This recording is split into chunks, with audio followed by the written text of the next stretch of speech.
coming, you gotta know who you're messing with.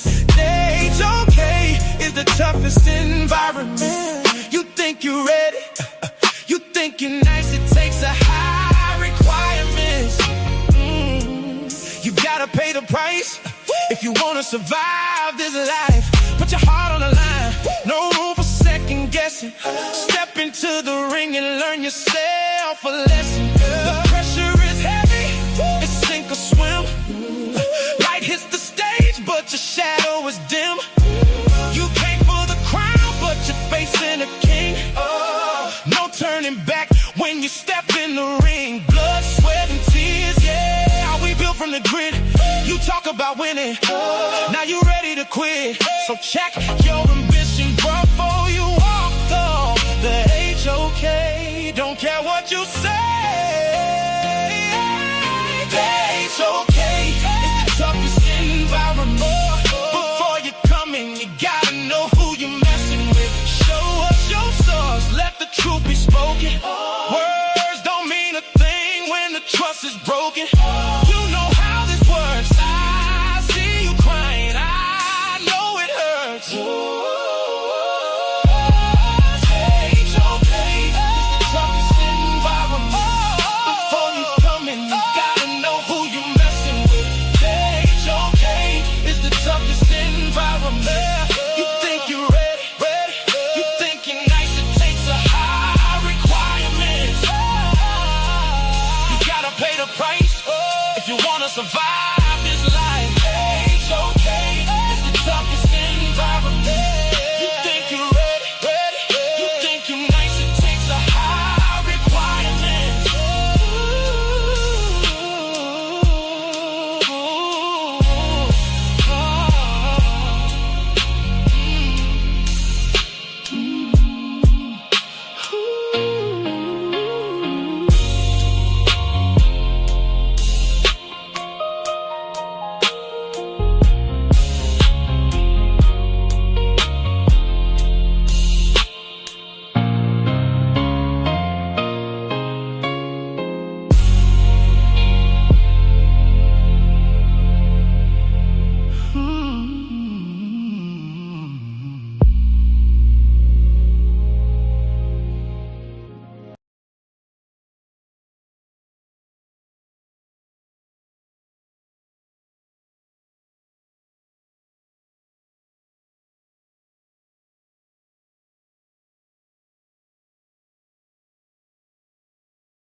Ladies and gentlemen, brothers and sisters,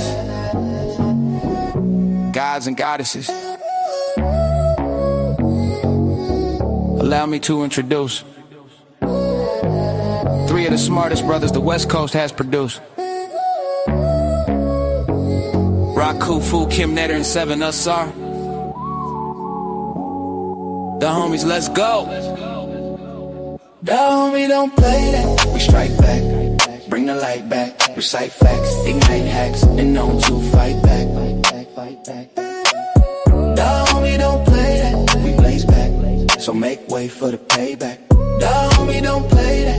We blaze back, so make way for the payback. The homies, we're here to teach with clarity. The homies, we tell the truth without parody. The homies come in peace and blessings to the family. The homies here to correct haters' calamity. What it is, what it do, it's the West Coast crew. Kim Netter, sa.neter, and Saba rock cool fool. We got them running from the magic of the voodoo. Full of boo-hoos and throwing that homage on YouTube. They wanna hate, ain't focused on teaching. You see they want praise and worship and the attention they seeking. But we about community, breathing life in our nation. Through our education, of these times we are facing. So raise up your glasses and toast to victory. Cause our history, implicitly, will destroy their iniquity. The homie don't play that. We strike back, bring the light back, recite facts, ignite hacks, and know to fight back. The homie don't play that. We blaze back, so make way for the payback. The homie don't play that. We blaze back, so make way for the payback. Wherever there's truth to be said, you will see the homies. Where there are youth to be fed, you will see the homies. Where there is a fight to stand, you will see the homies. My people, welcome to the land of the homies. The homies don't play that, we blaze back. So make way for the payback. The homies don't play that, we blaze back. So make way for the payback.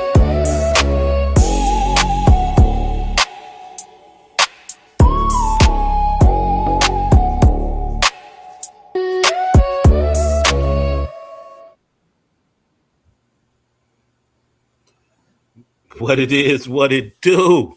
It's the West Coast crew. Where my boy sa.neter at? I don't see him. I don't hear All him. right, all right. Y'all already There heard you it. The go. homies don't play that. You know what it is. We got sa.neter in the building, sa.neter and Rakufu. We're gonna see if they play that or they don't play that. Let's see what's up. Are they gonna be able to live up to their theme song? Without any further ado, sa.neter, introduce your crew to the people. Let's get it. What's going on, family? It's your boy sa.neter here with your family, sa.neter, and your big elder, Rakufu. And we're here today to represent and demonstrate the history that's coming from our descendants in Africa. If you're a descendant of slaves in this country, there is no doubt that those slaves descended from Africa. And we're here to demonstrate that for you today. So I think the first thing we're going to do is we're going to start with our brother Rakufu. And our brother Rakufu is going to outline some DNA evidence and some certain things from that region that connects us here. And give me a second while I share my screen.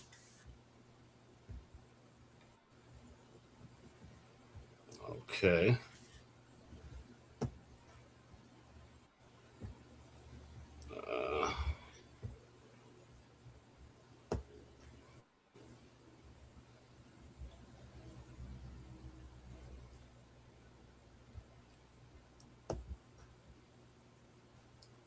Can you see that, sa.neter?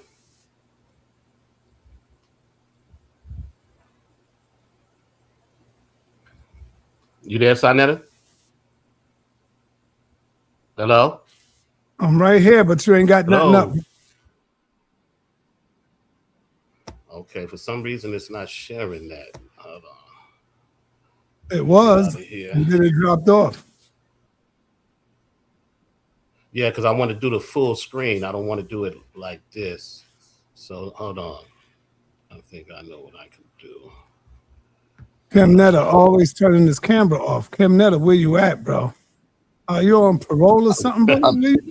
Nah, I be telling you, I got all kind of stuff I be having going on, man. The back, newborn, baby, everything, man. I be bouncing around. Plus, when I'm reading my slides, I'm on my phone, so I'm not gonna be like this in the camera. Come on, man. Okay. Hold on one You just second. had a whole show with a dude. We ain't see his face once. Nah, his camera was messed up. You seen it? He was trying to get it, and they was just showing the camera. Ooh, I know I got it next time. Okay, hold on. Come on, Seven, you got to get it together, man. Okay, well, we're just gonna do it the other way because we ain't got time for all that other stuff. So it's all good. I got you. All right. Okay. There we go. All right. Rakufu, whenever you ready, you can start at slide 1. Yes, sir. Thank you.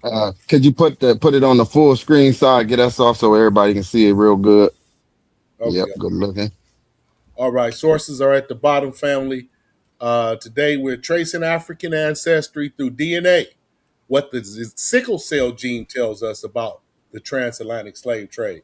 And I'm pretty sure all you African Americans that know about sickle cell and what we had to go through as kids, that it was basically tested in our community because of this reason. This is going to profoundly show you where this region of these diseases come from and how we interlock with them in our DNA, and how doctors, World Health Organization, and others can show you exactly what region that you are connected to other than any other region. No indigenous, Abos, Hebrew, all that stuff. That's all you converted because you decide to drop the flag of your people, the homies, and pick up their flag and wave that around.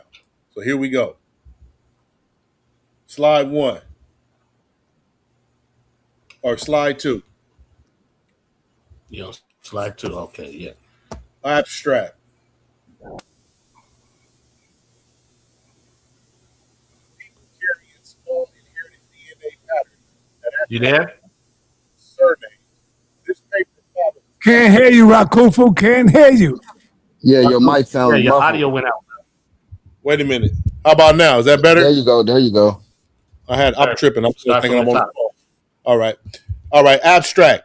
People carry small inherited DNA patterns that act like family surnames. This is your ancestral name through the DNA and the sickle cell. This paper follows one of them, the stretch of DNA that surrounds the sickle cell gene. Because that stretch comes in a few distinct regional versions, get that, few distinct. You can be distinguished. Regional versions. We can see which parts of West and West Central Africa the ancestors of black communities in the Americas came from without a shadow of a doubt. The DNA does not tell individual family stories. It shows where whole populations came from. Like grafting a tree, you know where that piece come from by its biological connections and its patterns. All right, next slide.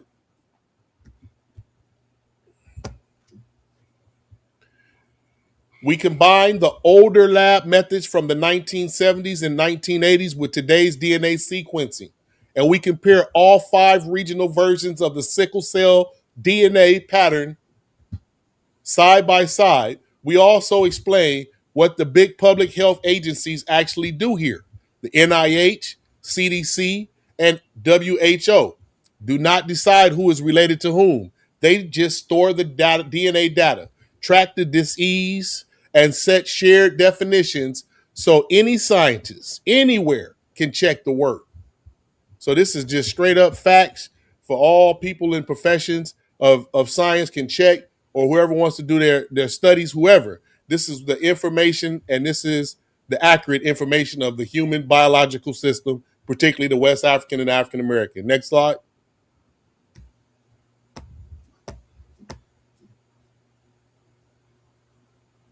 Section 1, how the science developed and what the numbers mean.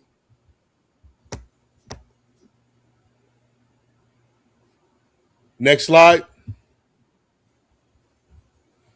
The first DNA clues, 1978, 1980. Long before modern DNA sequencing, scientists used chemical scissors that cut DNA only at specific spots. Where the cuts landed differed from person to person, and those differences worked as landmarks.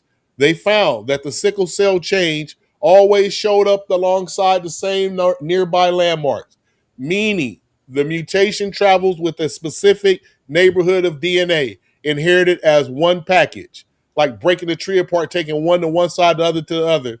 There's things inside of both of those pieces that show how they connect and make one. That's what we do with our West African and Central African family.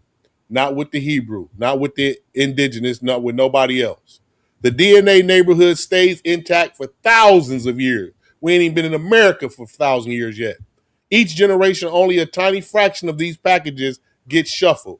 That is why a pattern created in Africa centuries ago is still readable in the Americas today, and you and me, homie.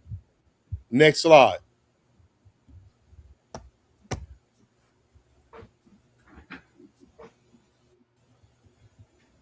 The DNA map matches the slave trade routes. Also going to show you patterns of how logs will show you that these people went here. Okay, if they went there, let's see if this connects. Oh, it connects. Oh, this is who these people are. So we not buying the medicine in the remember how the little people used to come by in the little wheel thing talking about step right up, I got the cure for this, for that. That's what all you people that drop the flag in West Africa are doing when you jump out the window and become other populations because you don't like mama and daddy's religion. Traitors. When researchers map these DNA versions across black populations throughout the Americas, the pattern lined up with the shipping routes of the transatlantic slave trade. Let me read that again. The patterns lined up with the shipping routes of the transatlantic slave trade. The pattern line up with the shipping routes of the transatlantic slave trade. Can't say that enough. Every one of y'all to trace yourself back to these slaves are your family. These are your family. You can't get around it. West Africa to North America. Most captives brought to what is now the United States came from the Bight of Benin and nearby West Africa. That is why the Benin version is the most common one among African Americans. 55 to 70% of the Bight of Benin version, that's right next door to the homie, are African Americans. Basically, your whole structure. And among Afro-Caribbeans in Jamaica and Haiti. And you can't even say a name of the deity in these languages. You know everybody else's name but your own. Central Africa to Brazil. Trade routes from Angola and the Congo Basin ran to Brazil. That is why the Bantu version dominates there. We can just see the patterns. It's so clear as day for the man with the learned eye. Over 70%. Next slide.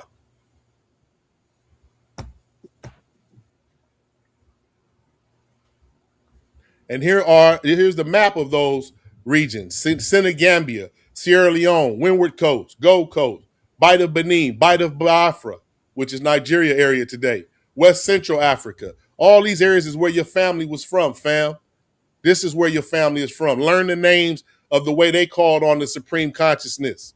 Learn their names. You don't know them. You know everybody else but them. Shango, Oludumare. Do you respect and love and honor those names, or do you honor outsiders? Politics. Next slide.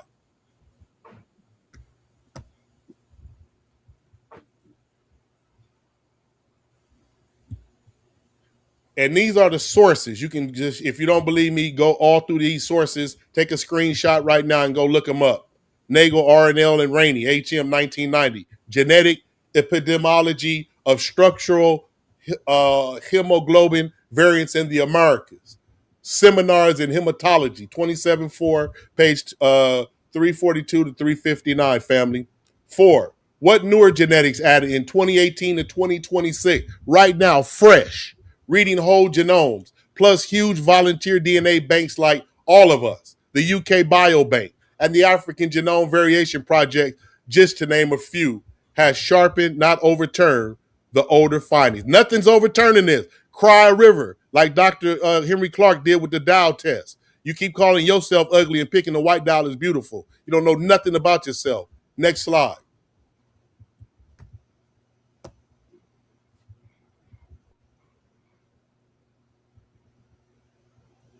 Primary source continued and primary evidence. Can YW and Dozy AM 1978. Antenatal diagnosis of sickle cell anemia by DNA analysts of amniotic fluid cells. New England Journal of Medicine 299, 17 pages 910 and 913. Primary evidence. This was the first study to show a DNA landmark sitting right next to the sickle cell gene in people of African descent. It made two things possible at once: testing before birth and tracing populations, family. You and me, tracing us where we go back to. Next slide.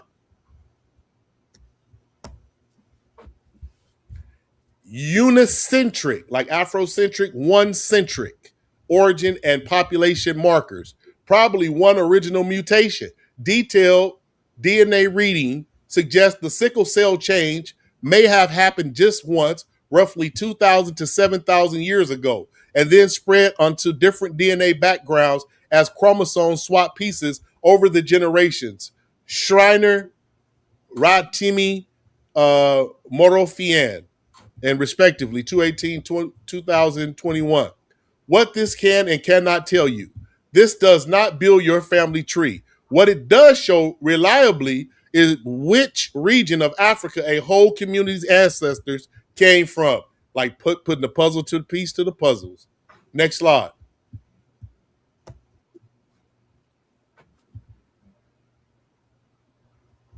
Normal red blood cell, sickle cell shaped red blood cell, normal capillary. Scroll it up, roll it up a little bit. I can't see that bottom. The other way. Sickle cell anemia. Capillary. No, right there. I see it. Simple. I didn't get to read it last time. I couldn't see it. Sickle cell anemia capillary. You see how it circles like a C in that one? The normal one is more oval or circular in reference to the chart above it. Next slide.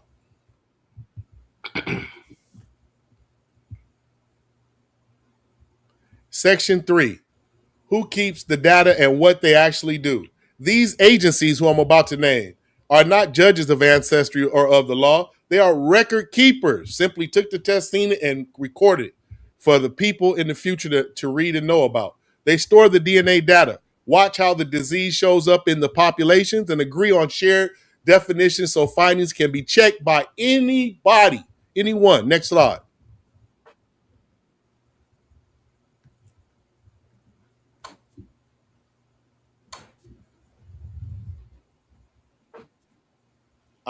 Scroll, yeah. The National Institute of Health. If you heard of that out there, family, those are in the know and educated. NIH. What it is, the main federal medical research body in the United States where you live in, created under federal public health law. What it keeps through its information center, the NIH runs free public databases of DNA sequences, of small genetic differences between people, and of published medical research. Publish, source up. Why it matter? Why does it matter? Because the hemoglobin gene sequences are stored openly. Any scientist in the earth, on the earth, in the world, can pull the same raw data and check the findings for themselves. This is open to anybody. This is not me saying it. This is the truth speaking for itself openly. Next slide.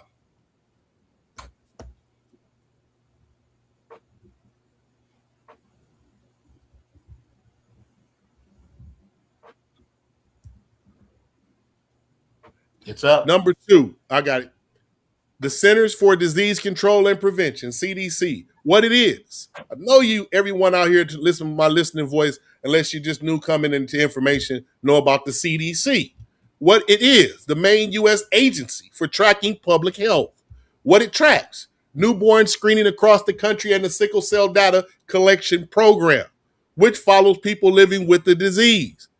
Why it matters. It turns the genetics into practical planning. Who needs care, where, and how much?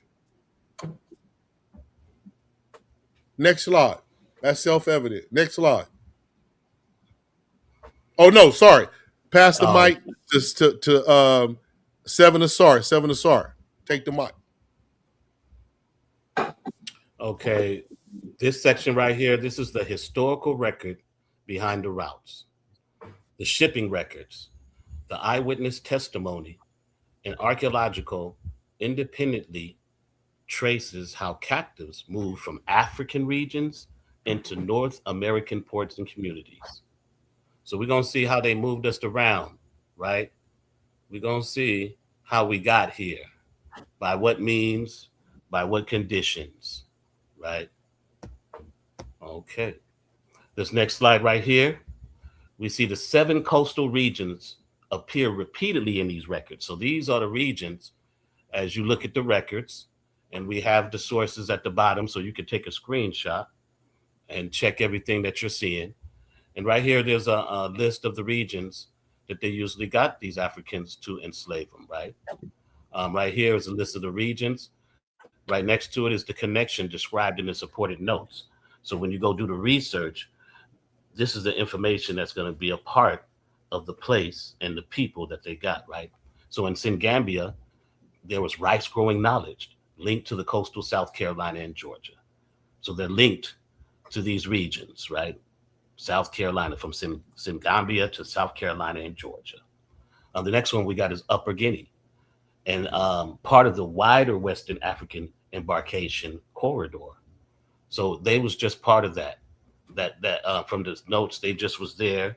And so they gathered those people up as slaves. The Windward Coast, another major source for rice producing areas of the Southeast. So you see also our people brought an agricultural trade to the Europeans, and they took advantage of this, right? They not only used us for our bodies, but also our African intelligence, the original AI. You better ask somebody. The Gold Coast is the next one, with the Akan and Fante origins. Colonial records also note organized resistance. So the Akan Infante was bucking. You know what I'm saying? They wasn't down with the smoke, and they was about to smoke, and they gave it to him. In the Bight of Benin, the Fan, the Iwe, the Yoruba, Mina, and a lot of people directing Caribbean routes come out of those places, right? That's where the Dahomies land is. These people are amongst that land. In the Bight of Biafra, right? High concentrations of the Igbo and the Ibibio, captives in the Chesapeake, right? That was the area of the Chesapeake where they got them. In the West Central Africa, the Congo, Angola region, largest overall share into North America in the notes. So this is the largest overall share of slaves in North America in these notes were from West Central Africa, right? And the takeaway from this is the North American diaspora reflects multiple African source regions, but not one undifferentiated origin. So we come from all over that area of the West and the West Central, right? And we have documented proof through the regions. Here go some more regional patterns that we have here, right? Right here we have these patterns align with the North American destinations. So we know that these Africans through the records, as you can see at the bottom, take a screenshot of that so you can check them out. Make sure that the homies is telling you the truth, right? These patterns show you that how we coming from these regions in Africa and where we're ending up in the United States of America. South Carolina and Georgia. The Senegambia and the West Coast are associated with rice growing knowledge. West Central Africa was also a major source. So that's where the South Carolinas and the Georgians got their people from, right? The Chesapeake and Chesapeake. The Bight of Biafra supplied many Igbo and Ibibio captives to the Virginia and Maryland. So if you're people from Virginia and Maryland, you more than likely came from that area. The Bight of Biafra. In Louisiana, where my Louisiana people at? What's up, baby? And Mississippi Delta. You know, you probably the people from the Bight of Benin often arrived through Caribbean immediate market. So they came from Africa to the Caribbean. They filtered them through the Caribbean and brought them down here to Louisiana, Mississippi Delta. And the last is Virginia and South Carolina. Congo and Angola and West Central Africa account for the largest overshare described in the note. So most of those people who are in Virginia and South Carolina, they got those Congolese and Angolians, strong DNA. All right, we're gonna slide to the next one. And we're gonna talk about the methods they used to capture your ancestors, right? Because there was a methodology to all of this, right? And this is one of the things they used, right? These records identified 3 reoccurring pathways into enslavement. Now, the first one is a common one that we see in history, right? Warfare and political conflict would usually yield prisoners, and those prisoners were usually taken in regional conflicts, were sold into Atlantic networks in exchange for imported goods. So once human beings became a commodity, there was money to be made. And if you had prisoners of people you didn't like, you had no problem selling them. Some of us did. The second one is raiding and kidnapping, right? So not only if you was in war and got caught up behind enemy lines, but sometimes you could just be walking to the water hole or gathering up some food from some of your fields and you'll be kidnapped. Or sometimes they would go to villages and just raid whole villages and just take the people. And this is a well-documented system, part of their system tactic that they use when enslaving our people in these areas. Number 3, judicial and debt enslavement. This is another common practice of how people would be enslaved. We see a lot of indentured servitude come out of this practice, but chattel slavery also did, unfortunately. And these were legal penalties, debts, and political offenses were increasingly converted into sale overseas. So indentured servitude started turning into chattel slavery because the profit was so large. So we see there were different forms of captured, converged on forced inland movement, coastal detention, and sail onto Atlantic vessels, right? So you've seen the inland movement of these people, the coastal movement, and the sail of these people. We're going to move on to the next slide. The next slide right here demonstrates the forts and the factories concentrated in the Atlantic slave trade, right? So they had forts where they ported their ships, where they guarded their cargo, right? And this was through chartered control. European chartered companies, including the British Royal African Company, organized trade through fortified coastal posts, right? And they also had coastal hubs. The notes identify Elmina Castle, Cape Coast Castle, and Gore Island as prominent trading sites, right? And this was the exchange that they found in the notes, right? Europe manufactured goods moved to African ports. The African coast would provide the captive people who were transported to the Americas, and the Americans would provide the sugar and the rice and other commodities returned to Europe. So you see the reciprocal trading that's going on with African people at the center, right? So we go on to our next slide. In our next slide, we're going to go into the archaeology, right? Because there is actual proof that not only that we were enslaved and brought over here, but they have wreckage from the slave ships that some would try to say never existed. But we have the records to show that was contrary. We have the Henrietta Marie, 1700. Excavation near Key West recovered trade goods and restraint hardware, meaning the chains, right? Documenting the commercial and coercive system on board. We have the Sao Jose Paquet de Africa, 1794. The research was off Cape Town, right? They recovered iron ballast, and these iron ballasts were used to stabilize vessels carrying captive people, right?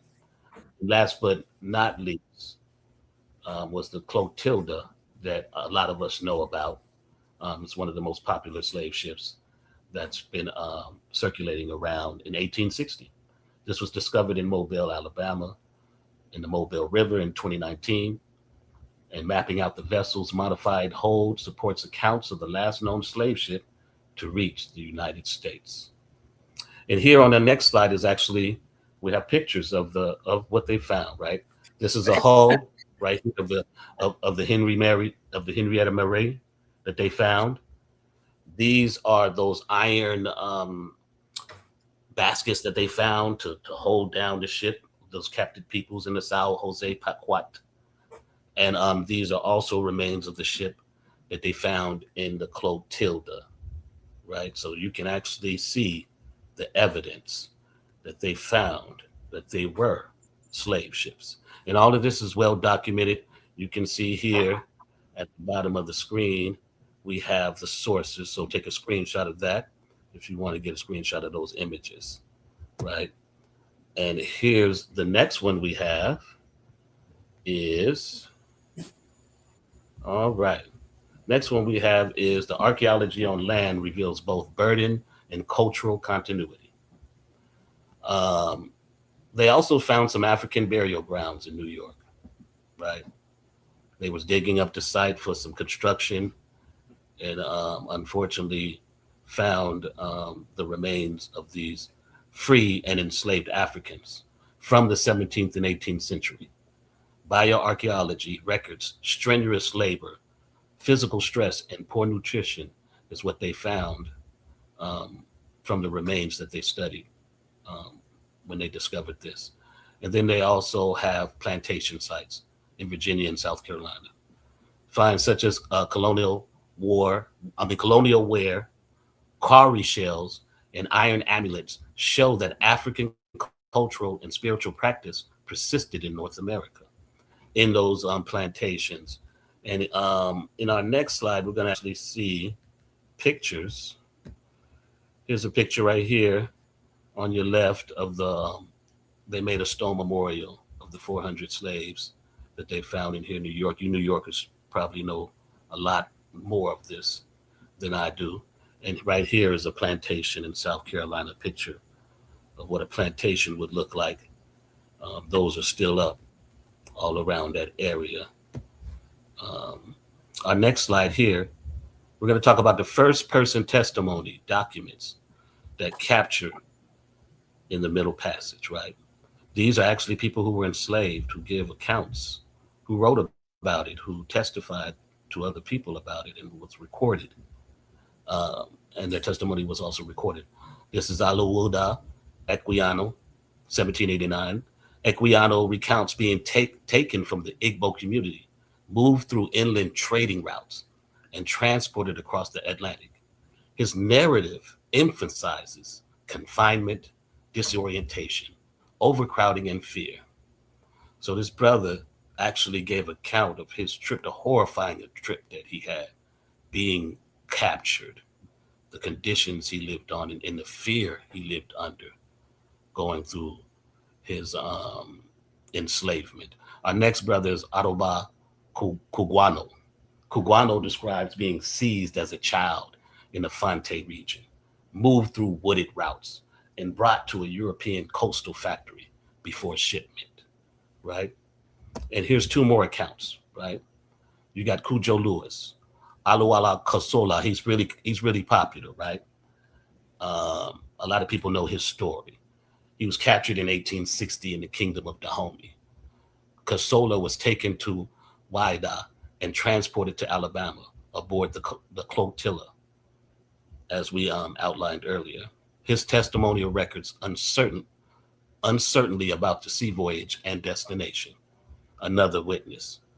We have Mahamu Gardo Bakwakwa, born in Jongo, in present-day Benin. Bakwakwa describes inland capture movement to the coast and severe confinement during the Atlantic crossing. And we have those primary sources at the bottom. Take your screenshot so you can get that information, so you can see and actually read an in-depth telling of our ancestors' journey here. It's powerful information. It's something that'll move you and should motivate you to want to know more. Now, this next slide right here is going to talk about the records, the administrative records that show how the system operated day to day, right? So they have ship manifest and custom ledgers. They have surgeon logs, right?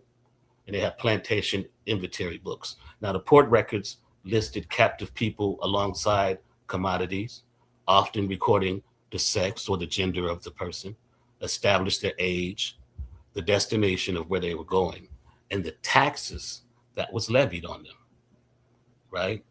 So we were undoubtedly a commodity, and a very, very profitable one at that. They also have the surgeon logs, as we said. The daily records tracked illness, mortality, provisions, and conditions aboard ships, right? So if these ships didn't exist, if these people didn't go through there would be no need for any of these logs from these surgeons. And then we also see in the plantation inventory books, the estate ledgers. They assign monetary value and labor roles, showing how slavery was embedded in agricultural accounting. Right? The next section we're going to get into is we're going to focus on the Bight of Benin, right? The Bight of Benin, modern Benin, Togo, and Western Nigeria was a major embarkation zone whose influence reached North America both directly and through Caribbean re-export. So a lot of our Caribbean brothers that are there, you African already, but a lot of us came through those Caribbean ports and made our way here, as we had outlined earlier. Okay, so the Bight of Benin connected distinct peoples, ports, and routes, right? So the people were the Fan, the Iwu, the Yoruba, the Lukumi, the Nago, Mina, and the Alada.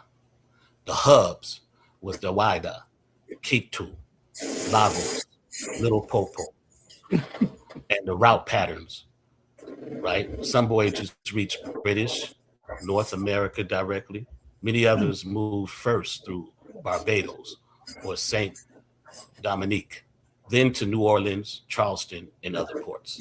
So you see, the Bada Benin, they took a lot of our people in a lot of these United States of America places. That's where they got a lot of their slaves from. We can see from these records. We got two life historians make the Bada Benin route concrete, right? Once again, account from Cosolo. I can hear somebody in the background. Who is that? Somebody need to mute out. Sometimes you're gonna have to be on that. Oh, Who's that? Who's that playing something? Hello? I think it might be sa.neter or Rakufu because I was on mute. It's one of them two. No, I'm on mute. So it ain't me. sa.neter. Yeah, it's good. Go ahead. Be quiet. Okay. Cosolo. We talked about our brother Cosolo, who gave his testimony about the Cotilda, right? He came from the Dahomey region out of Wida into Alabama. You see it? From Dahomey to Wida to Alabama. He was captured by the Dahomeyan forces in 1860. Cosolo moved from the interior to Wida and then crossed the Atlantic board, the Cotilda. And we saw his testimony. Our other brother, Bakwakwa, other elder, ancestor. He went from Jogo to Wida to the Atlantic world. And Bakwakwa accounts traces an inland route through regional political networks to Wida before overseas transport, right? The narratives connect interior capture zones to a specific coastal hub and onward through the Atlantic routes. So there were specific hubs that they would travel these people because they knew they were safe. And we have the primary sources right underneath both of those, so you can check out their accounts. And I will pass the mic to my brother sa.neter, and he's going to drop some knowledge on that. Peace. I just wanted to add real quick on the ships that you were showing. Shout out to Jabari because he's been bringing them to us for quite some time. And I don't know if people was ever listening, but the group who actually found those ships is called Diving with a Purpose. And I believe the program was called the Shipwreck Projects. If y'all wanted to look into that, even though we had the other sources at the bottom, I just wanted to shout out the brothers because the Diving with a Purpose was black dudes. You know what I'm talking about? So let's get into the next one. We got African knowledge and culture in American life.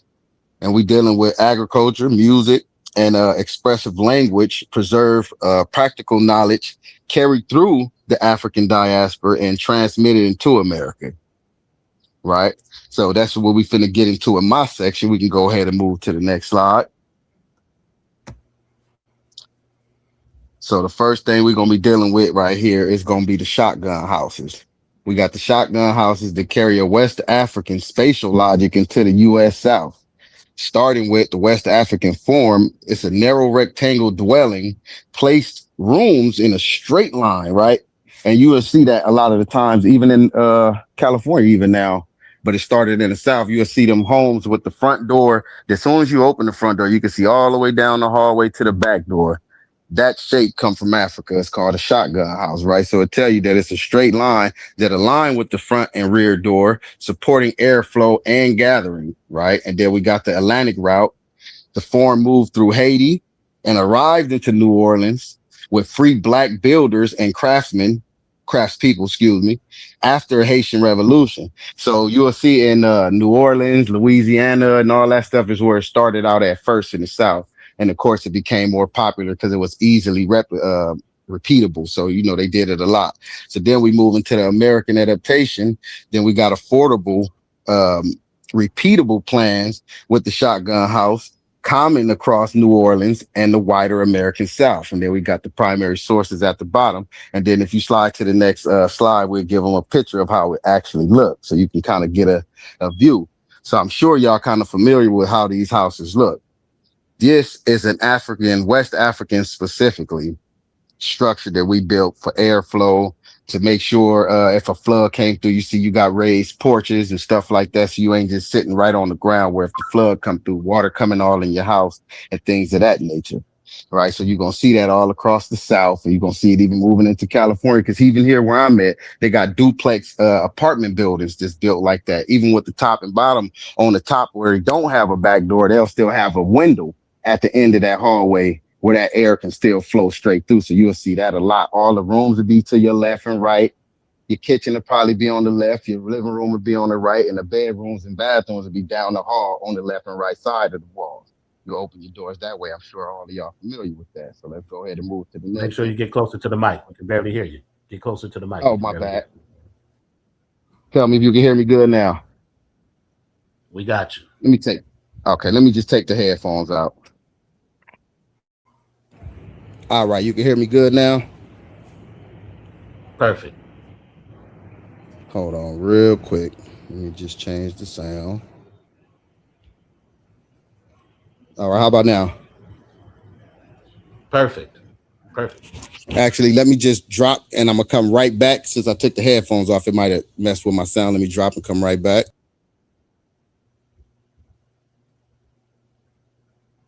And if you can see right now, man, you see how much of an influence so far just in agriculture and in construction that the African had brought here to America, right? And it's really beautiful to regain this information and to learn what our people brought here and how we are an intricate part of what this country is. Nobody can't deny that. And nobody can't deny our lineage and heritage that we built here in this country from the foundation, Facts. from where our ancestors came from. So I think that anyone who wants to deny this history is denying a big, great part of themselves. And you need to start getting on the bus. All right. Hold on. Like Go ahead, Rakufu. Break down a little bit of the history for him while we wait on our brother. I'd just like to say we need to really start, collaborating. Hey, with hold on. sa.neter got to put Kinetta back up. sa.neter is off screen and Kinetta needs to get back put up. sa.neter, can you hear us? I'm gonna call him. Bring him up. If you can hear us, sa.neter, bring Kinetta back up. But yeah, it's just a beautiful thing to learn this history and to learn that this is not make-believe, right? Nobody's making this up. We all, I think it's important that we all should know the truth about ourselves and not just off for clicks, 36. All right, I'm back, my brother. Yeah. All right, sa.neter, could you put that back on the full screen for your boy? All right, so I believe we was past that one. We can go ahead to the next slide. 35.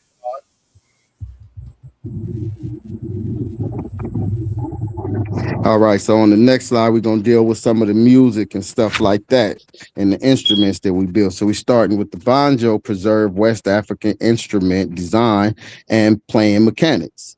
We got the instrument ancestors, West African instruments such as akani and the ngono used skin-covered gourds made of wood necks and strings. So a gourd is basically like a pot or something. It got like not like a pot, but it's more like a circular shape with a bottom on it, and the top is open. So they'll stretch the skin across the top like that, and it'll kind of take the shape of what would look like as a later guitar, right? So, and then we got making it in America. The enslaved Africans reconstructed gourd bodies, instruments with the locally available materials that they would find here in America. So since we now here in America, we don't have exactly the same things that we had on the continent. So of course, the Africans, us people, we innovative. We found another way to still get it done, and we did that, which is how it's preserved in America now. And then we got the playing technique, which is called the down claw, right? I mean, the claw hammer, excuse me. It's called the claw hammer. You put your hands in a certain position. I got a video you'll see next, but you put your hands in a certain position. When you see that position, just know that's African, right? So the down strike or the claw hammer mechanism passed from black musicians into Appalachian and later bluegrass traditions. And of course, we sourced up at the bottom. And I got a video I want y'all to see of a black musician who actually utilized this mechanism or way of playing the strings.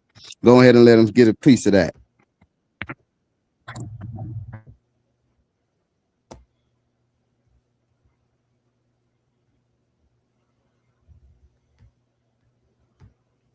My name is Jake Blunt. I am a performer and scholar of traditional Black folk music. I live in Providence, Rhode Island.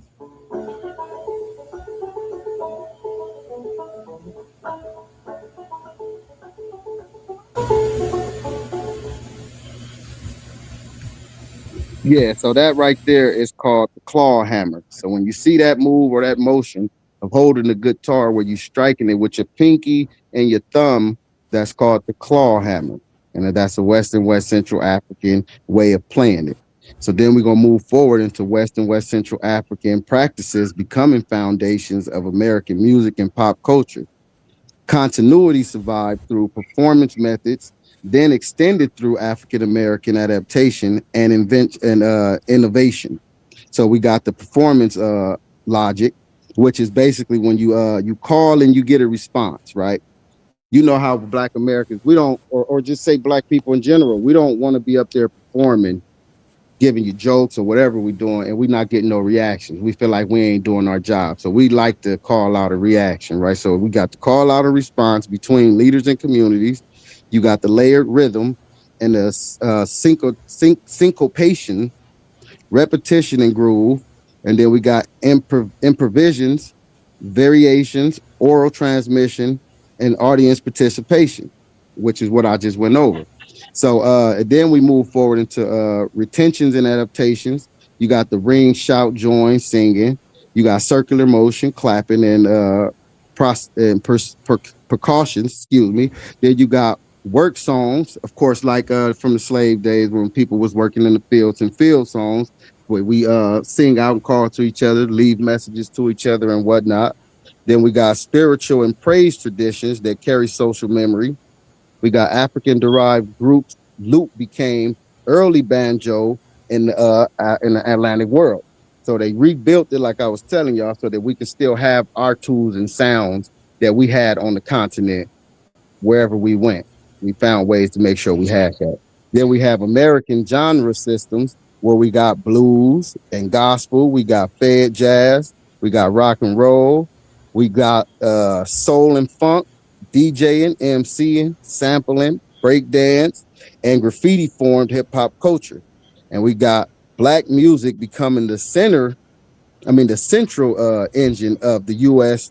Popular entertainment. So what will happen is you'll see that we brought our ways of entertaining ourselves here, and it became popular for everybody else to watch and take part in what we do. And of course, people started to emulate it and do those same things too. And then we got beyond sound, where you get the dance, language, fashion, visual identity, activism, nightlife, and digital culture moved with and amplified, right? So then we got the primary sources on all of this stuff right here, where you can track that back even in, I think, the early 1600s, and if not even earlier. But we got accounts, I believe, from the 1600s where the Europeans was on the continent, where they had wrote down their firsthand accounts of seeing Africans in circles like ciphers, people clapping, they rapping and freestyling right on the spot, making up songs and raps about stuff that they see, people they see. And that was a common thing you would see back then. And of course, we got the sources down below. You want to go check that out and see how our people was basically having ciphers and freestyling and stuff back on the continent. We can move forward. Then in the next one right here, we got, okay, let me make sure he got it up first. No, go back one.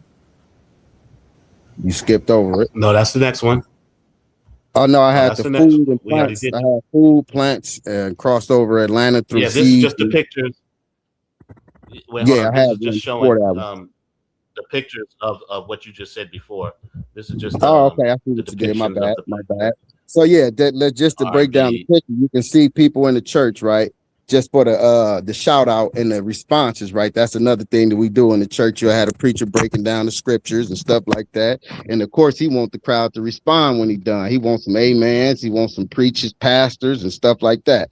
And then you see in the R&B, of course, you know, R&B, we go out in the crowd and grab you and bring you up. You know what I'm talking about? Rock and roll, just about the same. And you know how we do it in hip hop. So okay, we can move forward.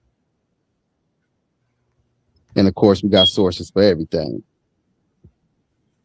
Right. So moving forward, you got food plants that cross the Atlantic through No, it's seed. the expressive vocal patterns. Hold on, no. The next one is the expressive vocal patterns. Oh, Remember. you changed them up. Okay, I'm looking at it from my end. My bad. Let me read it from right here.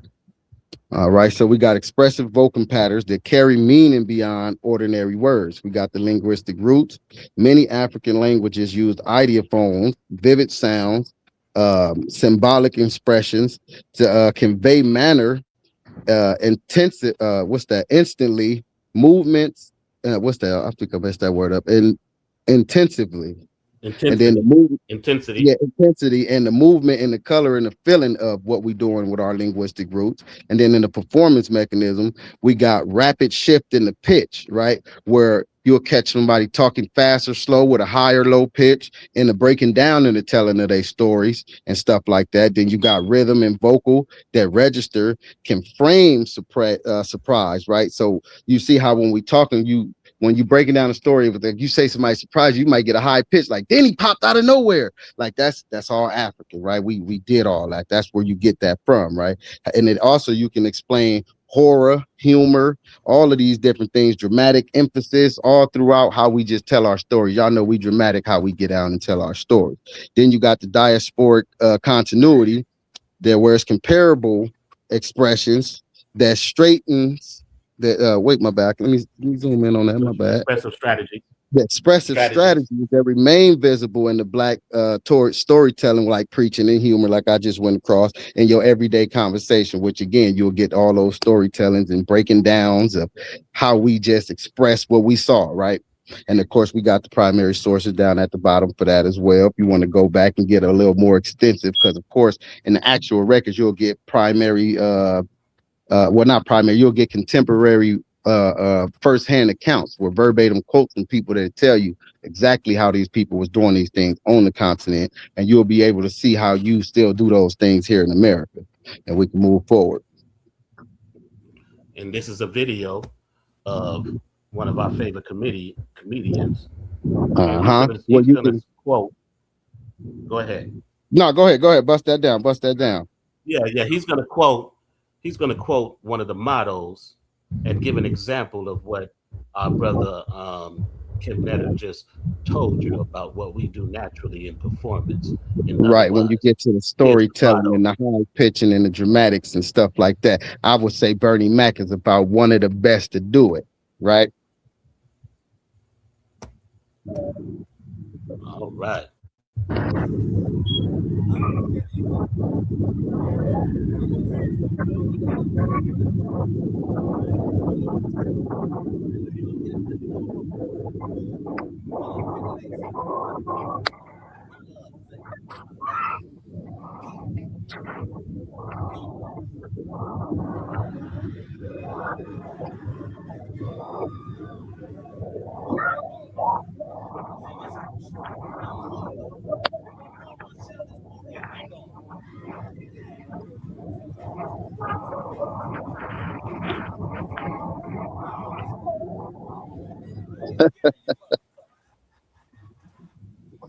Oh, Bernie. No, you know y'all can't show that stuff, man. In case you didn't know, you can't show that. I thought it was long as it wasn't more than 2 minutes. Nah, you can't show that, man. Okay. Okay, well, my bad. We thought as long as it was 60 seconds or shorter, that it wouldn't be a problem. Nah. Nope. All right, our bad on that one. All right, so let's move forward to the next slide. What was the purpose of that anyway? That was to show people how we do what we express, how we see what we said, or storytelling, to show you that we still do those things that we get from in Africa, as far as how our expressions is, and the storytelling and the rhythm of how we up down with the speech and the speeching and stuff like that, to show you how we do it here in America, still how it crossed over. Yeah, you got to Get the follow the slide back up. presentation, brother sa.neter. You Go know, he ahead. be in and out. He be doing all kind of stuff. Yeah. All right. Let me see. Which one we at? African languages. Okay. Time frame is all over. Okay, so African languages survive as words, structures, rituals, vocabularies, and new creoles, right? And then you got the continuity. Did not mean one language stayed unchanged. It mean that multilingual knowledge was retained and rebuilt, right? And then you go over these streams from the first sources. These are all the people right here, and the streams from the diaspora languages, and you get a list of the words that's still in use today. But when you get down to Juke in the last column, you'll see right there that they say it's Gullah, but they're not really sure yet. It's still kind of debated as to where that word Juke come from exactly, right? And then when you get down to the bottom, you can see that the other foods that we have, like jollof, ngusi, the suya, the griot, dashiki is, of course, the clothing, and things of that nature that we still have and practice over here today. And we got the sources at the bottom that can back all this up for you. And let's move on. I believe I got maybe one more slide. This is the last one. Oh, that was the last one. Then, hey, that's what we do, man. No, this is the last one. This is your last slide right I here. couldn't see it. I Food couldn't see. plant. Oh, this is all the vegetables and fruits and the seasonings and stuff, huh? I think you reordered a moment ago. Okay, I got it on here on my screen now. So as you can see, we got the African rice, we got the sorghum, the pearl millet, the fonio, the cow pie, which is the black eyed peas. You got the bambara, which is the ground nut. You got okra, African eggplant, the African yam, the jute mellow, the palava greens. This word right here kind of get me all the time. Amaranth,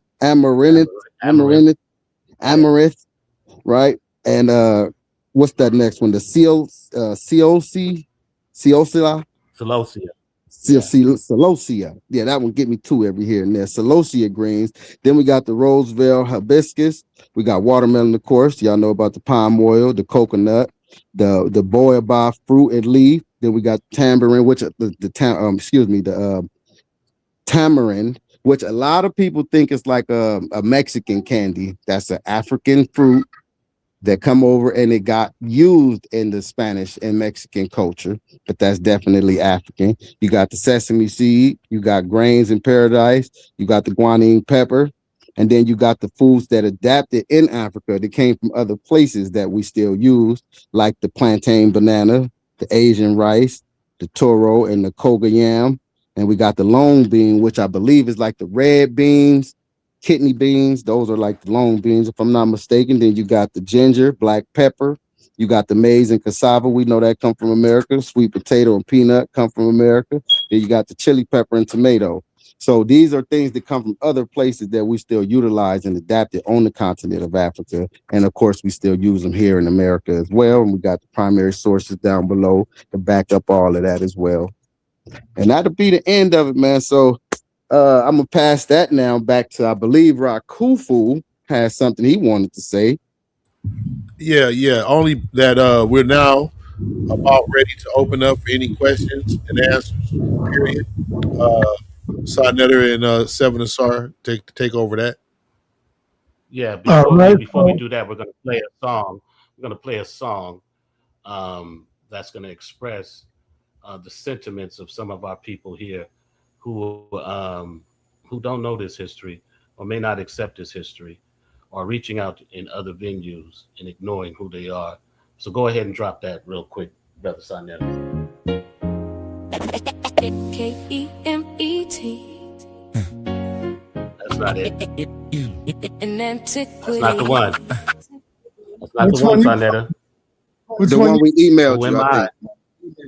Who am I? No, you got who am I? No, I don't have it. I thought he emailed You it got to who you. am I? I don't think No, so. I sent it to. I had sent it to you a long time ago. You had played that song. You don't got it no more. But You got a lot of feedback coming my up. bad. I was about to say I think you could play it though, 7. If you got it on yours, just share it. Let it rock. Send it to me again. Um, Send it to me again, 7. I'll send it to you. I'll send it to you right now. While somebody say something real quick while we. Yeah, go ahead and talk, Kim. Yeah. So just as a heads up, we ain't trying to say that nobody is really like traitors necessarily, right? But just identifying the fact that if you are pushing something else outside of African or West African regions, that you pick that up along the way, and that we still rooted in African roots, right? From 75% upwards to 85% in the African American diaspora here in America. And we got some admixture with Europeans from like 17 to 24%. And then we got admixture with the indigenous First Nations people, where it's like 22% though only of Black Americans share lineage with those peoples, and it is anywhere from like 0 to 1.2% on the indigenous First Nations people. So the rest of your lineage is going to be all African, unless it's like some more modern people who met up, and the African in America might have had a kid with somebody who's of a whole entire ethnicity, and then you'll have like a 50-50 split possibly, right? But other than that, do you believe that new people can surface on the earth? yeah, I mean, through admixture, enough admixtures, you'll get like I'll say even Black Americans, we was like a prime example, right? We became a new people, but we still rooted in African roots and DNA. But after all the admixture, of course, we're not exactly the same as the Africans on the continent. So I would say, yeah, but you'll still be rooted in whatever your roots are predominantly, right?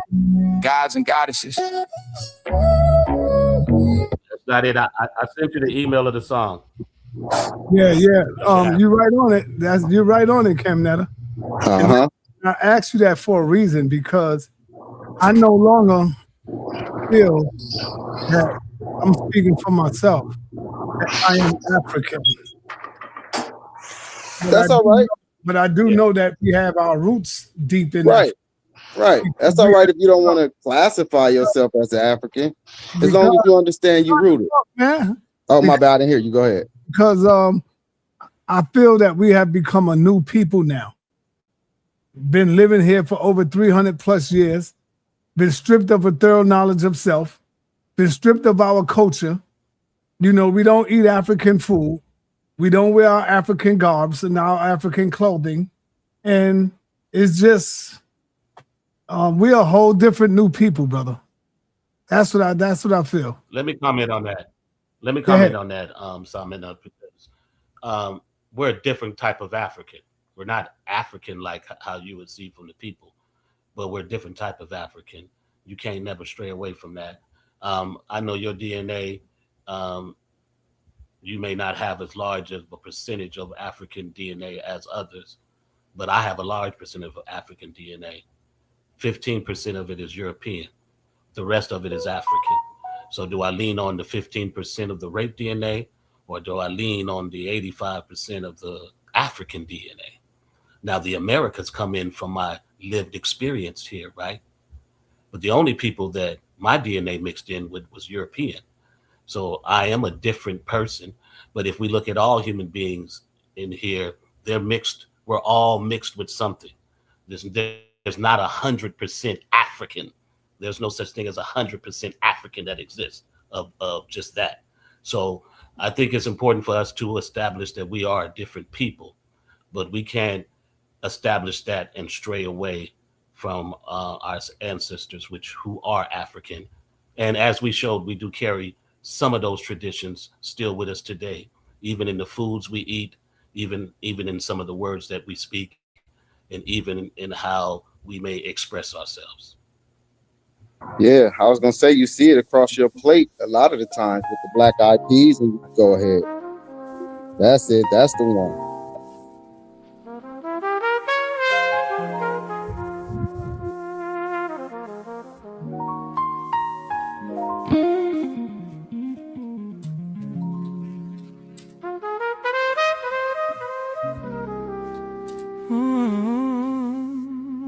the hell are we fighting for?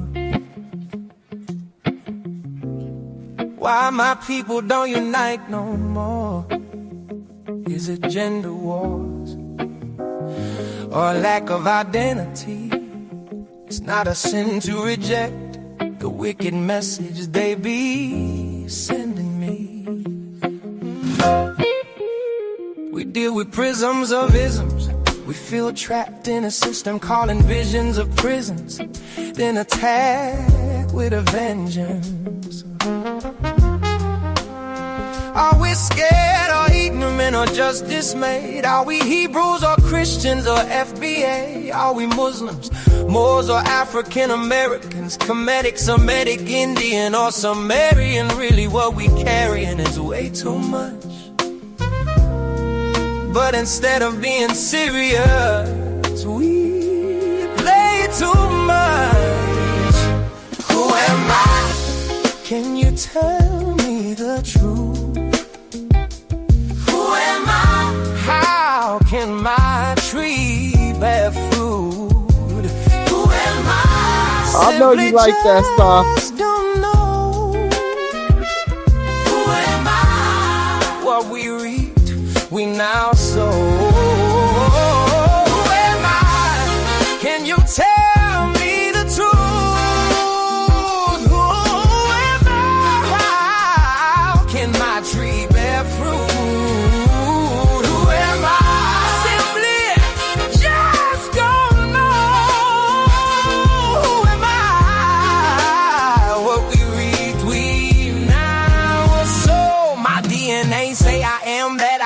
And I'm all that I am. I stand like a man with my plans in advance. I stand all the land that my past had command. Now the land that I stand is just sand in my hands. Divided we are falling with no end in sight, but together we have proved we can win any fight. To sa.neter, Jabari, Dr. Reggie, we brethren. To both Azar, Imkai, and Ozar, 7 elder, son, 10 apostle, Morpheus and Black Sage. To everybody in the chat, it's time to turn page. So let's put down titles, unite with all our rivals, and surprise this whole world of our comeback's arrival. Can you tell me the truth? Who am I? Who am I? How can my tree bear fruit?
What the hell are we fighting for?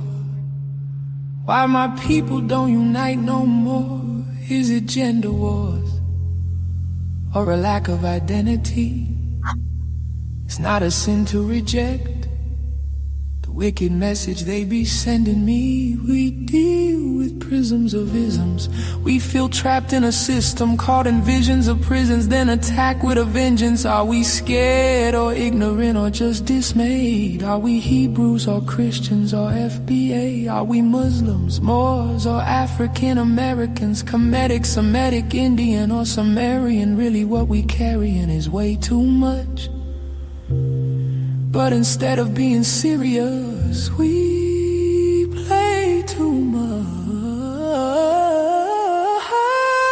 Who am I? Can you tell me the truth? Who am I?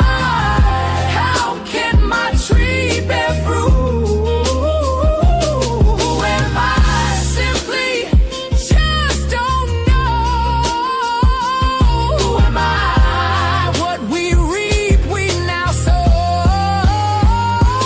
Who am I? Can you tell me the truth? Who am I? Can my tree bear fruit? Who am I? Simply just don't know.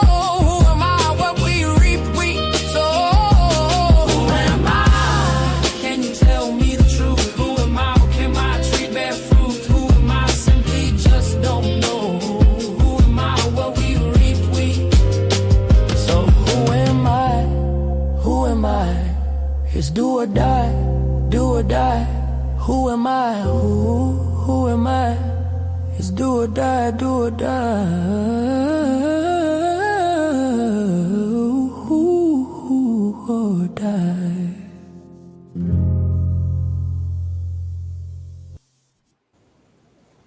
All right, let's go, y'all. Let's get it in.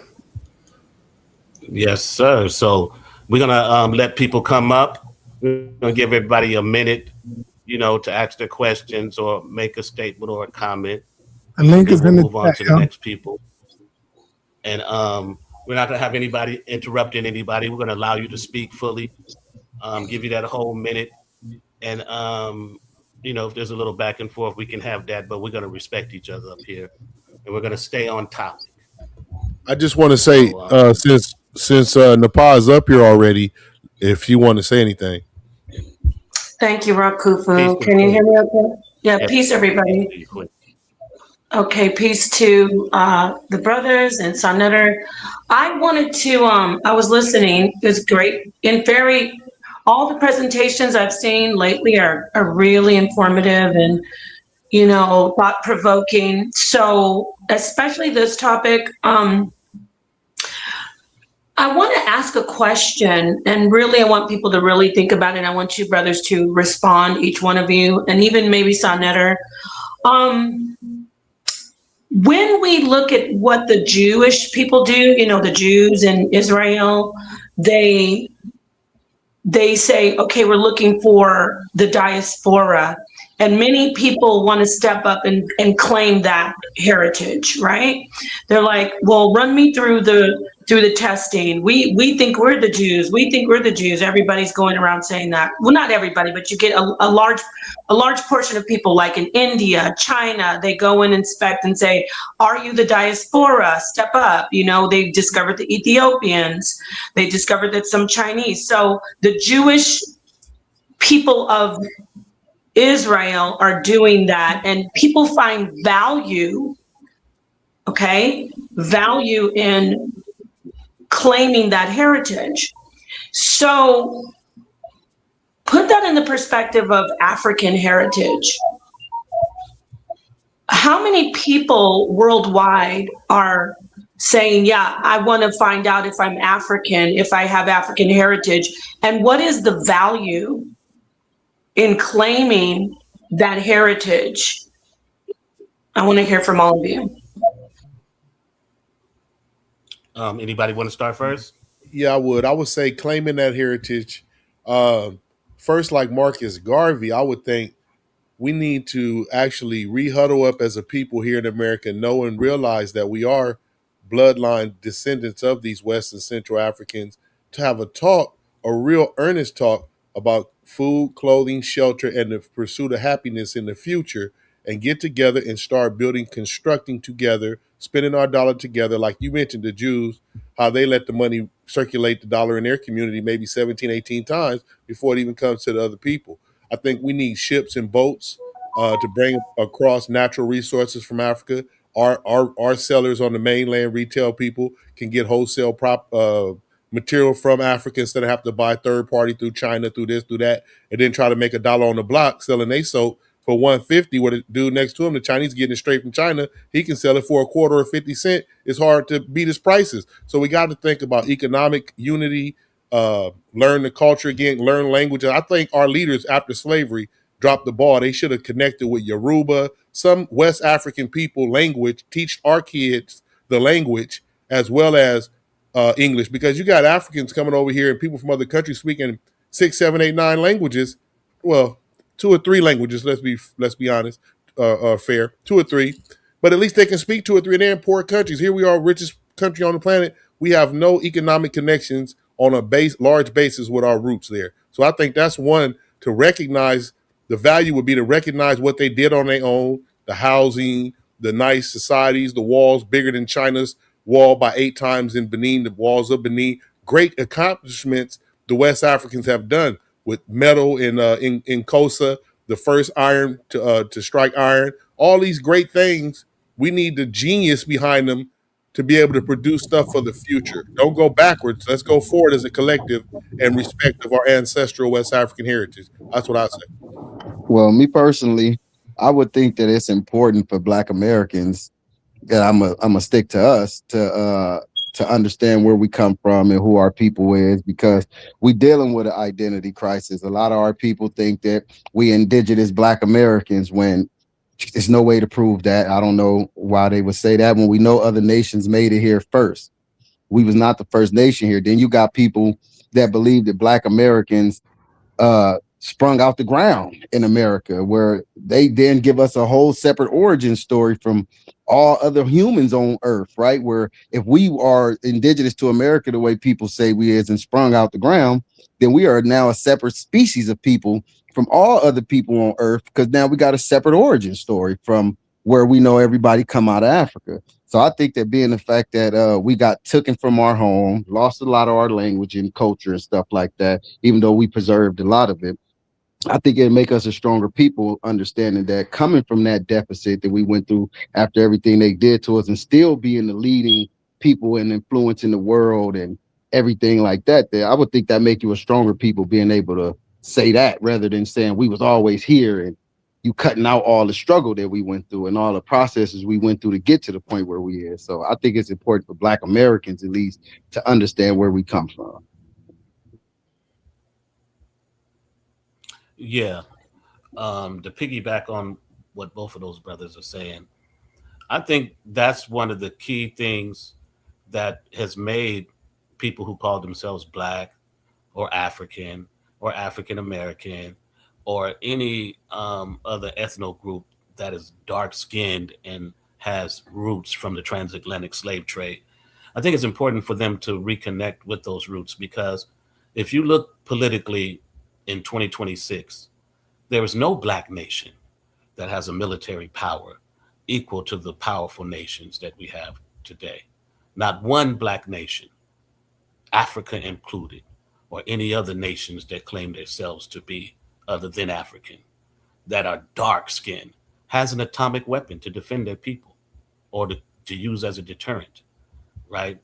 So I think the unification of an African diaspora not only empowers us politically, will be advantageous for us militarily, but also learning all the things that we had attributed to the world that has enriched, empowered others, from our history, from our infrastructures, from our African intelligence, from our resources. Everybody else gets to enrich themselves from the resources of Africa, but the people who are really connected to them directly or through ancestry.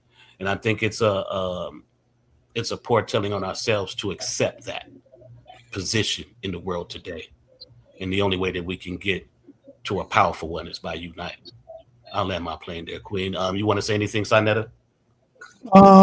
Yeah, I agree with all of y'all. I agree with all 3 of y'all brothers that stepped up and answered Nepal's question. And yeah, I wanted to ask another question, though. I have another question real quick. And also, I would like to add that slavery has been a genius move. Slavery has been a great move on the on our opponent's side of the board. When you're looking at chess and you're playing chess, has been a powerful move by Europeans because out of slavery comes so much that we've been stripped of. We've been stripped of so much of who we are as a people. And this is the biggest identity crisis. That's why we have an identity crisis. We've been made to not care of each other. We've been made to not have any family values. And when I say family values, I'm not just talking about your family. When you look at, like Nepal said, the so-called Jewish people that's out there, you see their family values. You see how much they love and care for their people. When you look at them there, all the other cultures and people on the planet Earth, they love and care for their people. But when you look at us as so-called African-American people, we don't care, man. We got to stop talking this economic stuff like we don't have economics. We the biggest goddamn spenders in America, man. We spend money like crazy. Why you breathing like that, Nepal? Huh? I'm not even. What are you talking? This has nothing to do with I you. heard you signing. I'm agreeing with you. Why are you so? What is wrong with you? Come on, just be quiet for a minute. I got you. Was quiet. So yeah, that's what I'm saying, right? So also we've been made to like I was saying, to not have any family values. And it's so destroying. We've been destroyed, man. So we got to stop acting like we don't have no money. We are the biggest spenders in the world. Our women, they spend billions of dollars on their hair every year. You know, our brothers, we spend billions of dollars on our cars and stuff like that every year. So, I mean, it is what it is. That slavery was a powerful, powerful force to be reckoned with. That white man is a genius, and we've got to learn how to respect that. We got to respect that, man. Not in a good way, but respect it as he will never be able to do this to us again. He will never respect his power. Y'all keep acting like he ain't got no damn power. He this, he that. You got Moses out there, my man Moses, man. You need to come in here, man, and teach us how to get to Africa. Moses gonna keep talking about we need to get to Africa with no money, get to Africa with nothing, just go there. They're gonna give us everything. With all the judges and magistrates, but I like Moses, man. Yeah, that's my man. Shout out to my man Moses. But yes, go ahead, Nepal. We got King Jay. Nepal, real quick, if you didn't mind, we wanted to give everybody one question. And I have something to ask. I want to ask a question. I do mind. I've been waiting. So I just want to ask you another question. Nepal, this is their show. I know it's their show. I just want listen. He just said one question. No, we're gonna come back. We'll come back. But we're gonna move too far away, and I could have been asked it by now. You said a lot, sa.neter. That's I could have asked the question to the three guys before we go to everybody else. I wanted to ask the brothers based on their so Kim Netter, I do mind. I want to ask you another question. Do you think that the people who are saying that they are not African, okay, do you think that they would claim African if there was more of a value to it? Because everybody, you heard sa.neter say earlier, he doesn't think he's African anymore. And a lot of the FBA people say that. If there was some type of value that they think of, like money or respect, or even Africans claiming a certain bloodline with people saying this is the family of ... Do you think that more people would abandon that whole ideology of I'm not an African anymore, and they would come back? So there was a follow-up question to the value question, but I sat quietly and waited for sa.neter and everybody else. So do you think if there was something on the table actually that people could get, that they saw valuable, like money, reparations, so to speak, some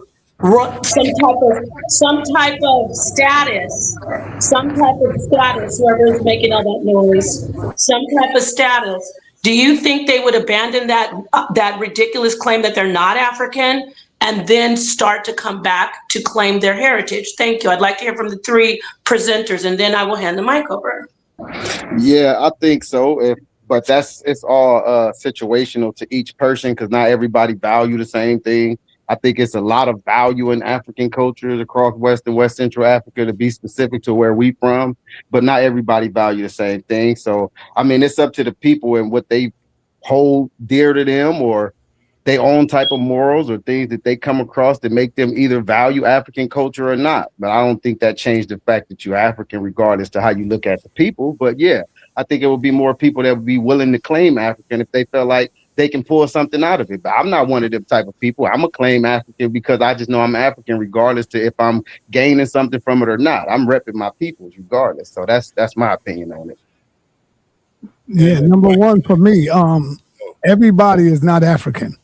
Number two, there's no such I thing. wanted to hear from the presenters of the show. Remember, it's their show. Can I hear them? Number two, No disrespect. Number two, there was no goddamn such thing as an African. That's a continent. That's all that is. You're people living on the continent of Africa.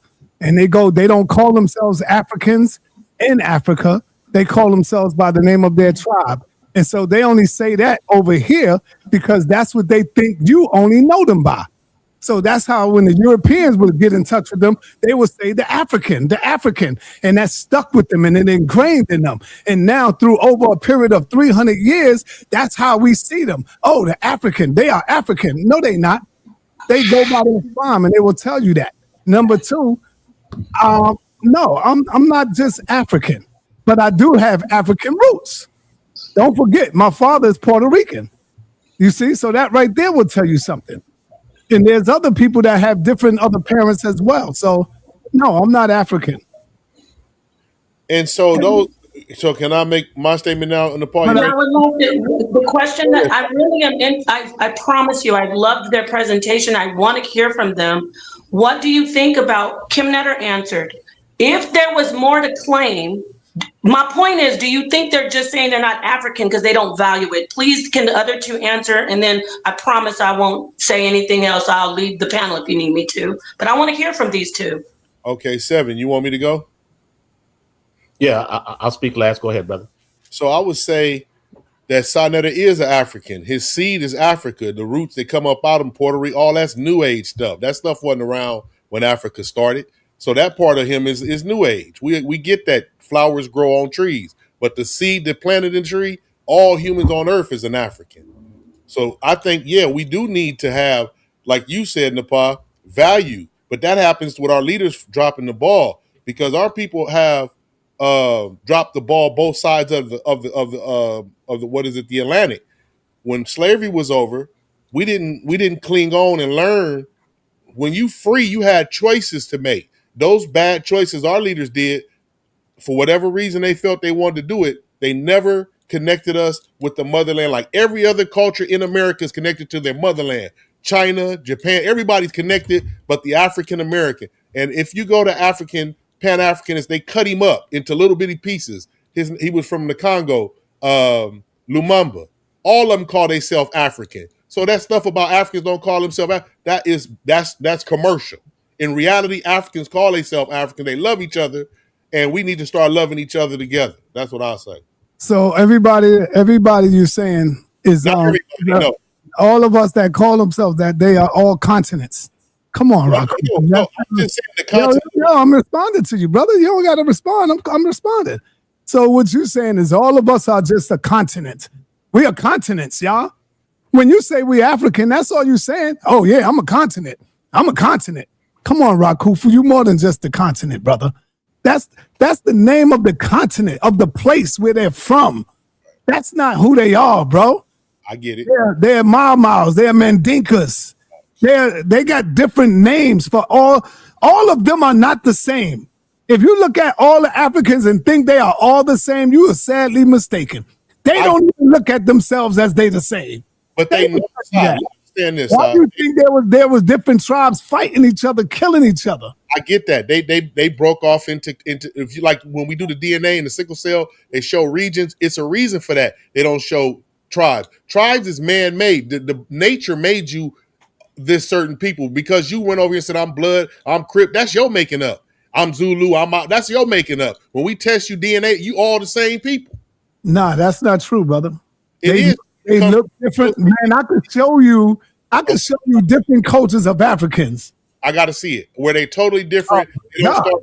They don't have a tree showing the origins. And well, let's let Seven Asar answer first before we get too far. Okay.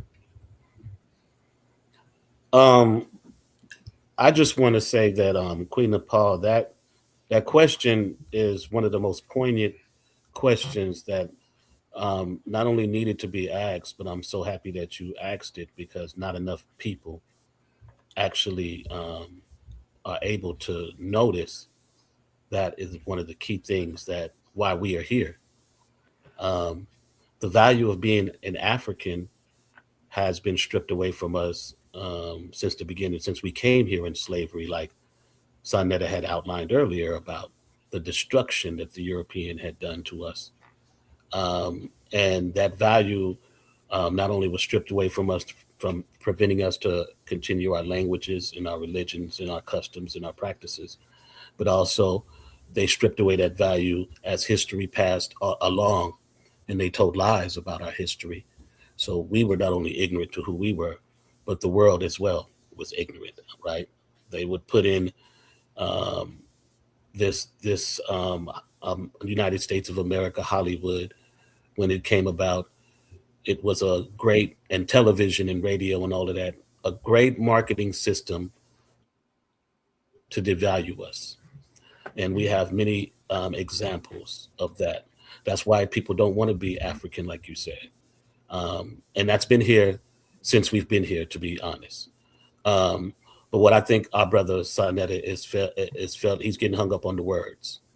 And when you say that they don't call themselves African, that has been debunked.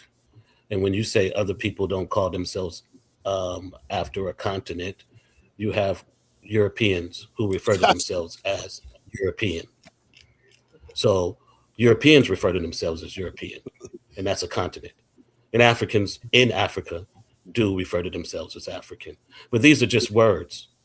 We can connect ourselves just through the heritage and through the genealogy. That's one of our problems right there, is what the song was outlining. We caught up on titles on who we are, and that's part of the division of where we are.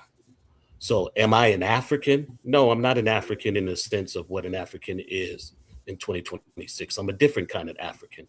I'm connected to Africa, but I am not an African, right? I'm a Black American or an African American or whatever you want to tie your historical and DNA if you're a descendant of slaves that came here. Only if you're a descendant of slaves. If you're not a descendant of slaves, you may came through here through migration, right?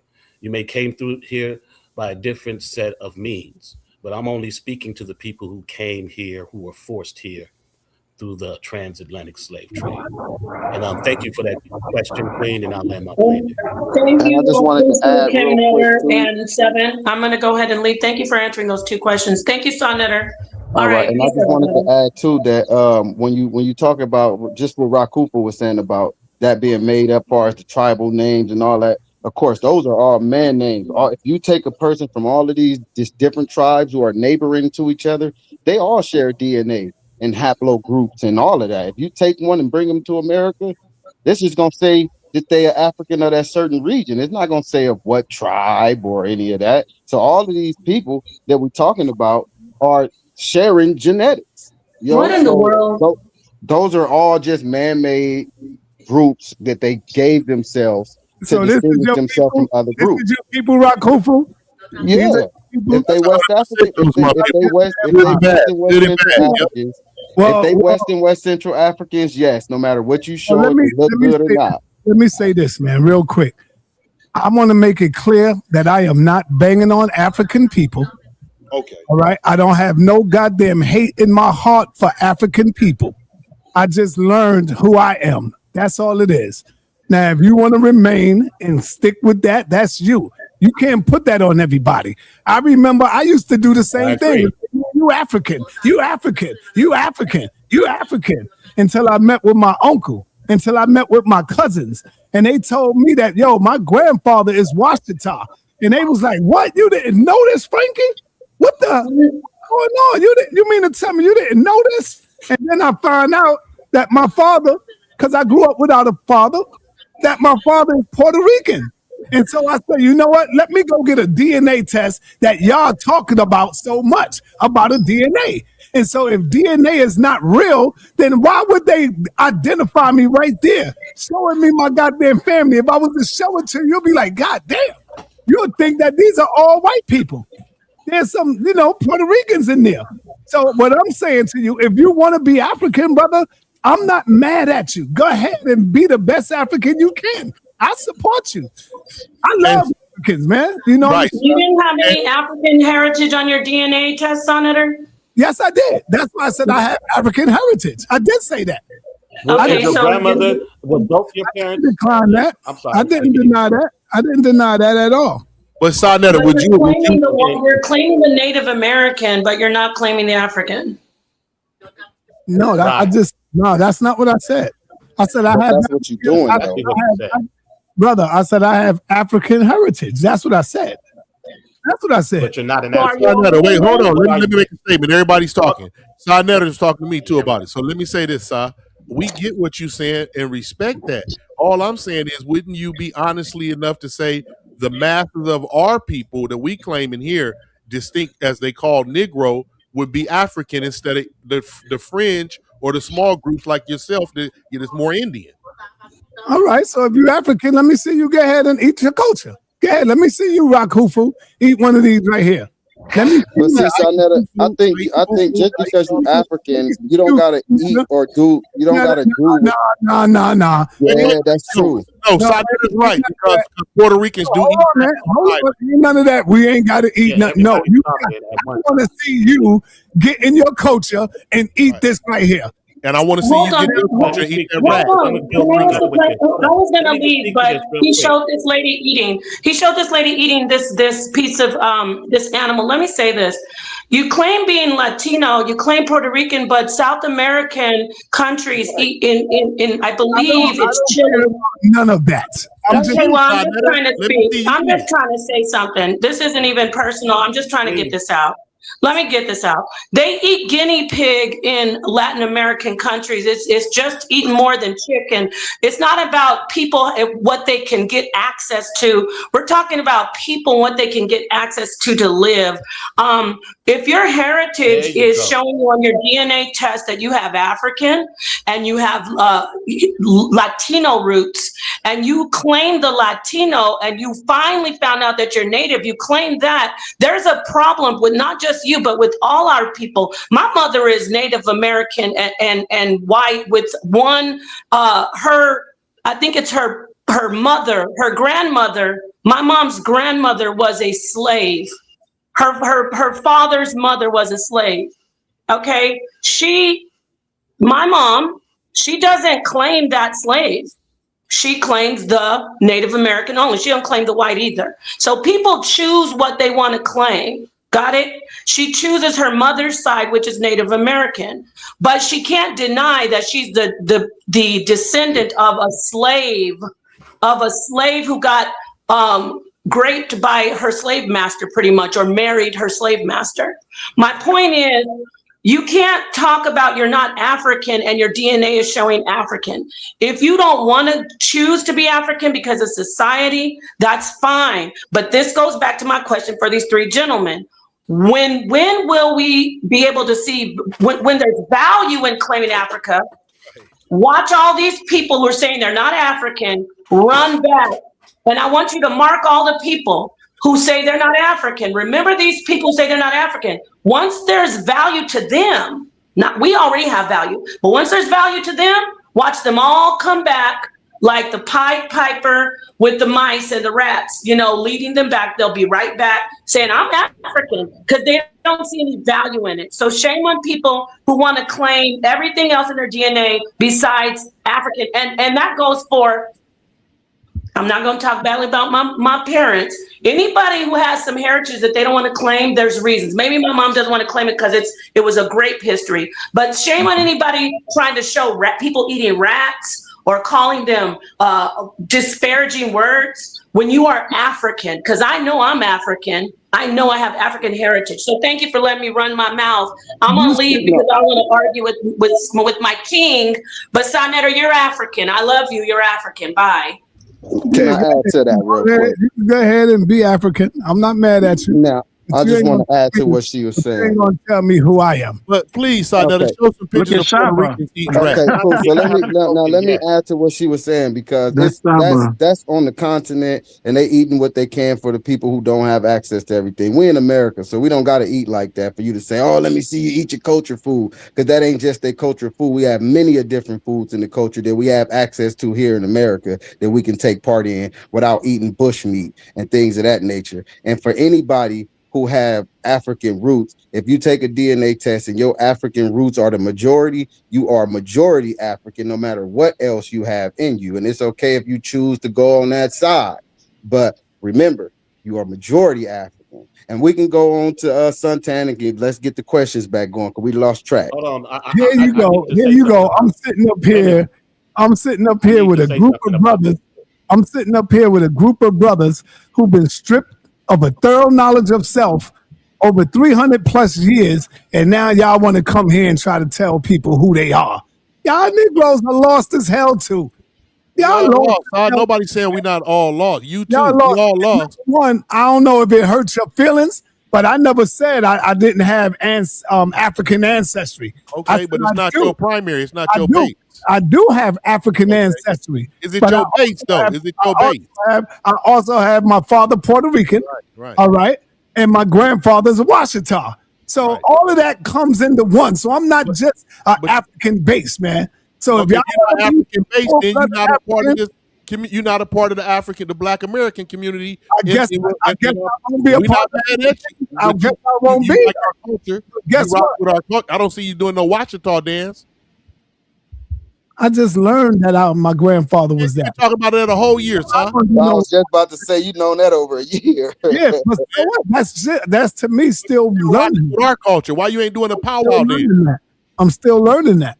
Let me say something real quick. That's a lot of people talking. I understand y'all hurt. I understand. You're not hurt. You the hurt. Because you know Puerto Ricans eat rat. I'm not hurt. I'm not showing our African people eat rat, but you won't show the Puerto Ricans eat rat. Please, can I speak? I don't want to talk over nobody. I don't want to talk over nobody, because I think it's important for everybody to understand what we saw.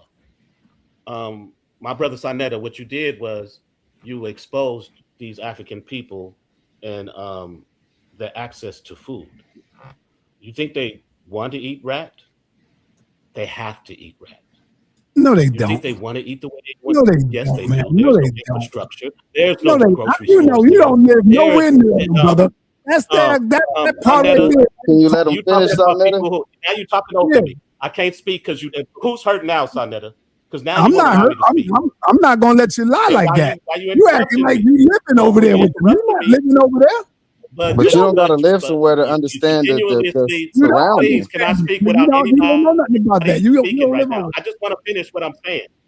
Let me finish what I'm saying, because sa.neter, you say that's not true, but you can't drop no sources to show me that they got a grocery store that we can go to how they source their food. Because I'll definitely go up here and show you how the infrastructure in these areas where people are starving and they have to eat what they have to eat is because it's been depleted by other people coming in and taking their resources. If you deny that and you say that we over here been stripped of our knowledge, you clearly are showing that by claiming that these people want to eat rat, that this is a choice of delicacy for them, not a forced option.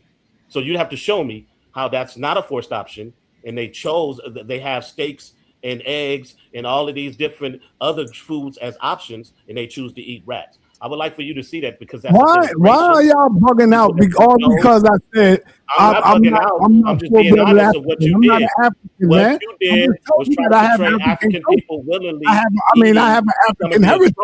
Food. That's what I'm saying. Hey, like I said, brother, if you want to be not trying to force you. African, brother, be good at it. You don't have to be African. I don't see none of y'all running back over there. I don't see none of y'all running back over there. Because we can be here like the Asians can be here and get our money. I understand my brother Rakufu feels strongly about that, but I don't press anybody. If you don't want to be African, you don't. These are just titles. That's what I'm trying to tell you. And I'm not going to force you to accept the title. These are words.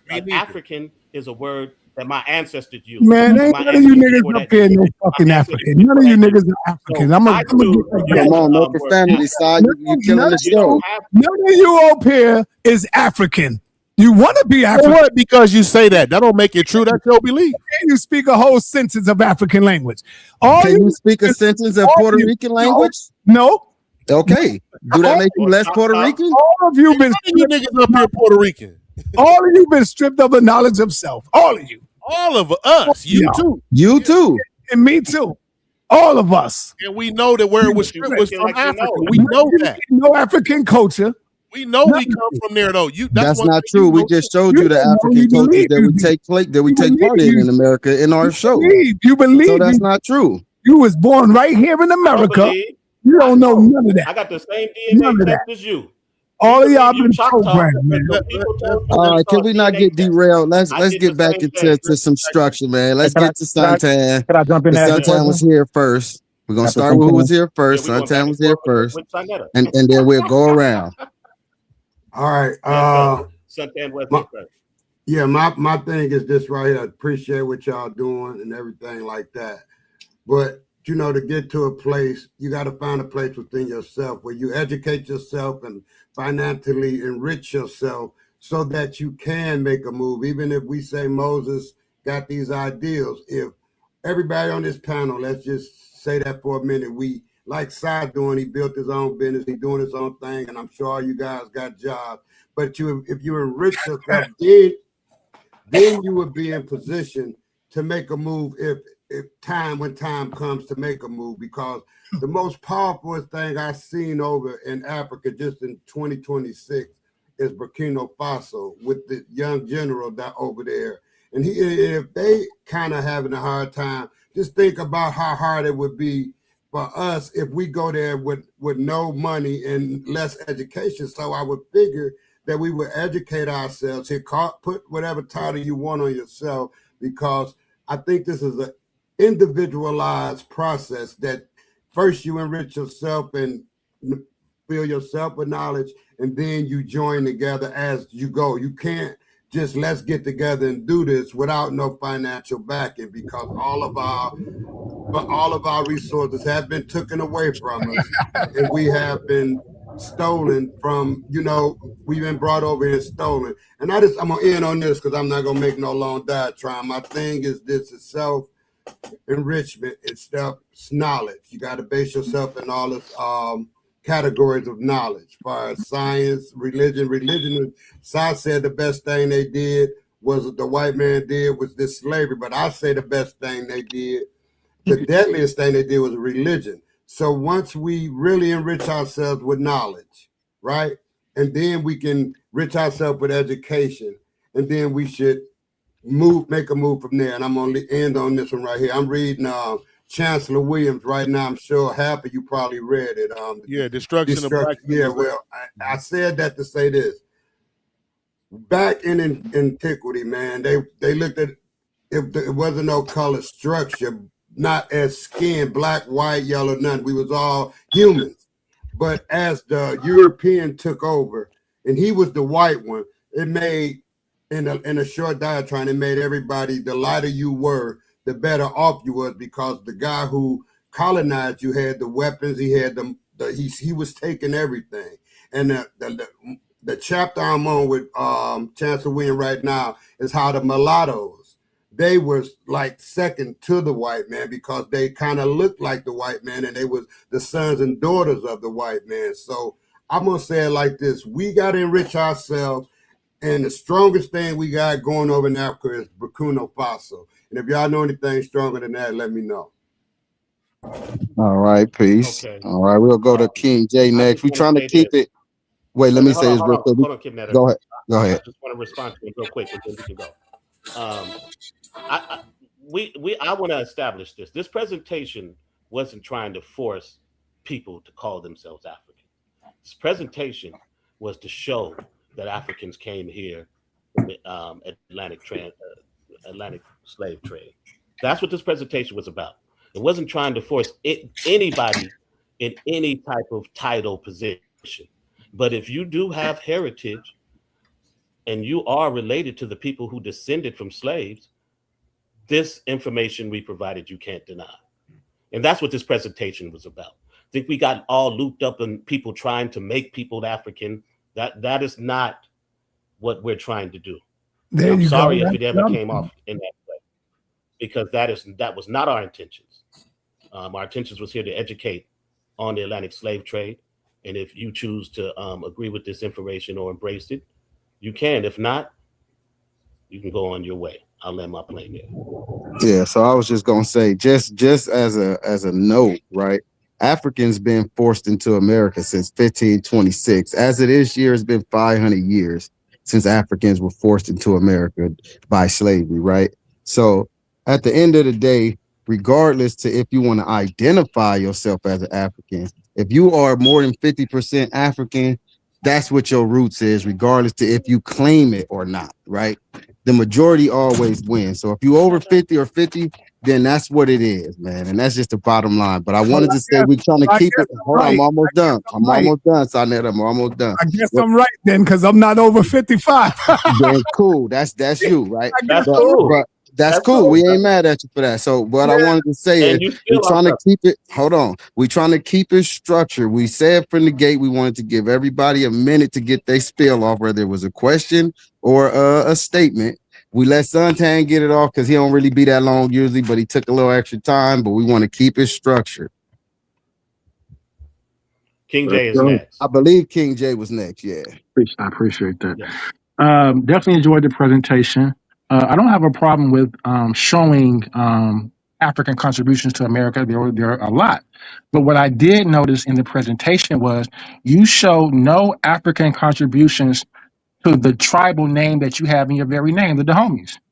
I would assume that it's because from 1720, let me stop, please let me rock. Let me rock, please. You don't cut nobody off but me. Let me rock. All right, get him. So I would assume from 17, that the reason is because from 1724 to 1894, they were the actually ones selling the slaves. So, and they had rules that what they own would not be traded. So we don't even see that reflected in America, right? The fawn, right? Because they were the ones selling the slaves. So is that the reason why we don't have any of their customs in America? And I will want you to talk about the Swatana, right? The Swatana is something that is known in the Dahomey as the annual customs, right? So it's where bi-weekly they would cut the heads off of other people, from Alada, from Weda, or the Oiho, or the Yoruba. They would actually have festivals to where they would cut off their heads, right? And mount the heads as trophies. And then they will have other customers where they would wrap the people up and throw them off of high buildings into screaming crowds. So that was their culture. And I just wondered why, or you didn't speak on retainer sacrifice either, or voodoo. So I would wonder, I'm just wondering. Okay, well, I'll respond. So I'm just wondering what responded at all. I didn't. Okay, well, let me land. Well, just let me land. So just let me land. I'm just landing my plane. So I wonder why you didn't include that. Also, why would we go back if they the ones that sold us? You keep talking about go back to Africa. If they sold us, brother, they don't want us back. Go back to Africa. What are you talking? You're losing it. They don't want us back, brother. They told you. Okay, so let me respond now.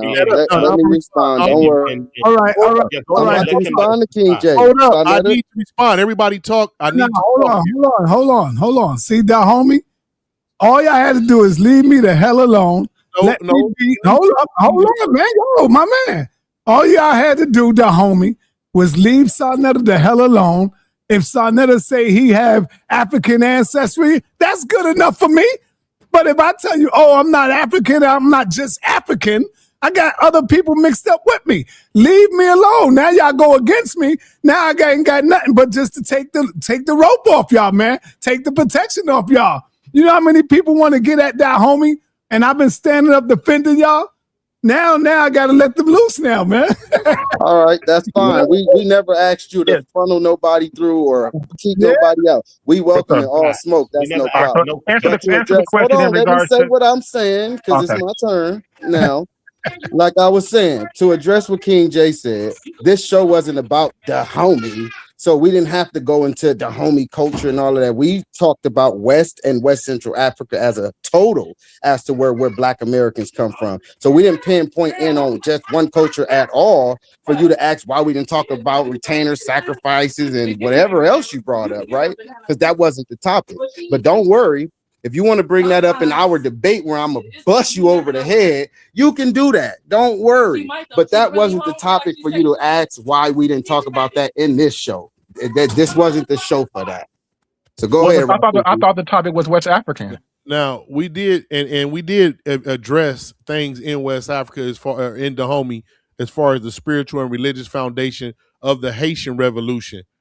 That was the second republic in the Americas after the North American United States of America. So we dealt with all of that before. We dealt with that, King J. You just being disingenuous because you got I don't know, envy in your hate in your heart of us claiming original source from Africa. Sa talking, we don't care what Sa talking about. He helping us. Sa ain't helping us do nothing, man. Reggie, all them fools can keep coming. That just show how much busters they are. They know who they are. They scared to be African. If we was in the pen, they'd be running with the Mexican. I know how it go. I know. I mean, but I want you to answer the question. Nobody answered the question. Hold on. Wait a minute. Hold on. TJ, done with you. We going on to Dazali. That brother's next. We're not going to hang on.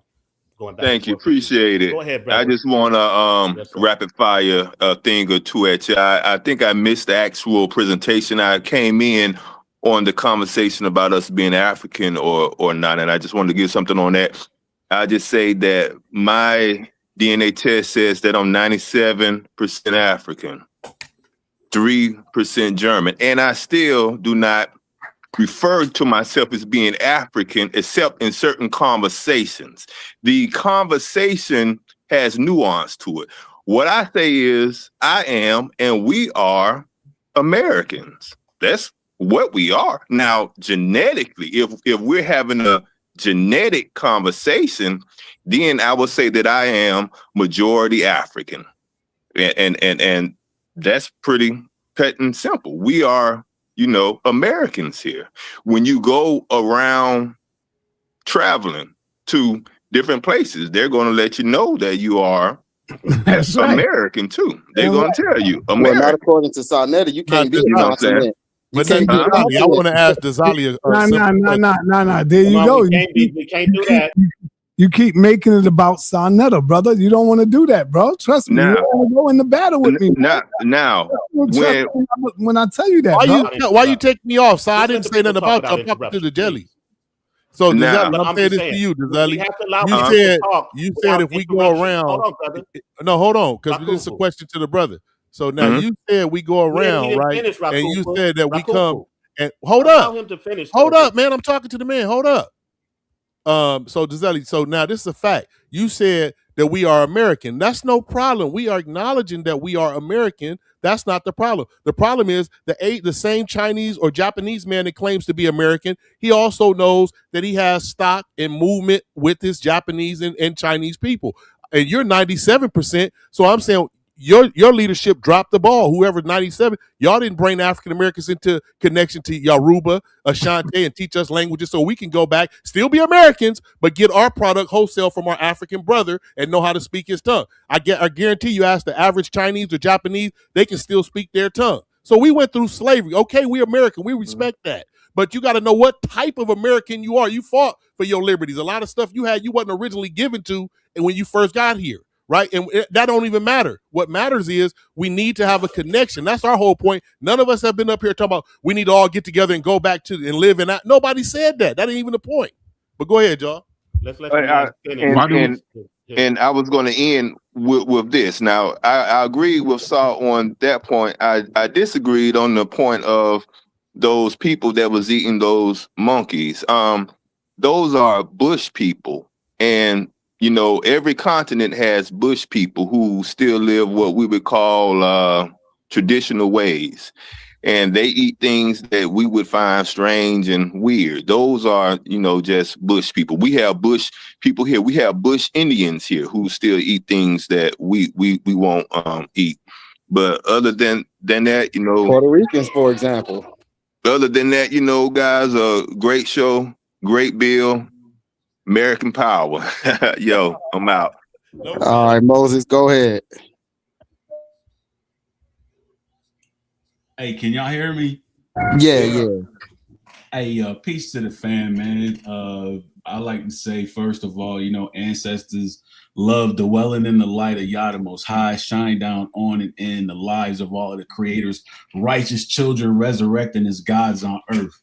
All right, so sa.neter, man, you gonna participate, man? You gonna let me show some slides, or y'all gonna be tripping on me I today? knew the slides was coming. You the slide. Hold on, we're doing the 1 minute thing. You gotta ask a star in them. Yeah, hold on, because we tried to say we're gonna keep it to a minimum of 1 minute for everybody to ask their question and get it off. So if you want to use your 1 minute to show slides, then I will. I'm gonna time you because you already been on, but I'm gonna let you go ahead and get it off for a minute. You know y'all got Juju in here, man. Yeah, she came last after Moses. She next. We want. All right, hold on. Let me put the timer on. Let me put it so y'all know. Oh, I already got one on. Don't worry. Just start showing the slide. No, man, y'all been talking on my time, man. So I'm gonna put this. No, I got a timer. I ain't started it yet. Once your slide get up, I'm gonna put you on for a minute. Don't even worry about it. Moses, it better not be an Elohim slide. All right. So check this out. I just wanted to answer Nepal's question right quick. So, what is the value of it's within your minute though? Just remember. All right. What is the value of claiming Africa? Next slide. I'm just showing the resources. America would not be America if it was not for African resources. This is one of the main reasons why they keep promoting this division in the African diaspora. Let's go to the next slide. You skipped the slide. Go back. Go back one slide. Yeah, that one. This is when I be talking about us making exodus back to Africa. This is the main reason why we have been seeing here in America what it is like to be descendants of African slaves living inside this white supremacist construct. When I talk about making a mass exodus, I'm talking about doing it the way that Marcus Garvey showed us. Marcus Garvey was focused on the Kushite territory, like mainly where Ethiopia is, because that's where our first kingdom was. So if we are a new people, why do we want to be a new people inside of this white supremacist construct? Why can't we be a new people on our own land, under our own government, under our own people? We don't have to have African leaders. We can have our own African American leaders. Wrap it up. You're a minute over, so go ahead. I'm gonna let you wrap it up. Even though you're saying some stuff that's on our side, we still got to be fair. So All right. I got one more slide after this. I just want to say that, look, Dr. Arikana Chiambari, she's already put the call out. If y'all don't want to answer your Queen Mother's call, that's fine. Stay here in America and keep being victims here in America. Next slide. Yo, sa.neter, I feel like you should change. Next slide. I think this is up. Yeah, this is the last one. I'm gonna let you get your last one up. Yeah, this is the last one. sa.neter, man, I think you should change your logo to this, bro. I don't think you should be rocking an African continent with an African name, bro. You basically claiming that you an Indian, man, and you claiming that you American. So this should be a new logo, fam. You ain't never hear me say I was American, bro. See how you just lied? See how y'all Negroes lie? I heard somebody say y'all with him. A new person just now. Don't say y'all with him. Address Moses. That was my man said he was American. Right. You know? All right, let's move on though, Moses. Let's let the sister go now. You got your time and you had more than what you're supposed to. I said to make it clear to everybody, I have African ancestry. I don't know what's gonna make y'all happy by me saying that. I have African ancestry. I don't have no problem with that. That's what I said. I have no problem with that. We don't have a problem with it. But I also have a father. I also have a father who is Puerto Rican.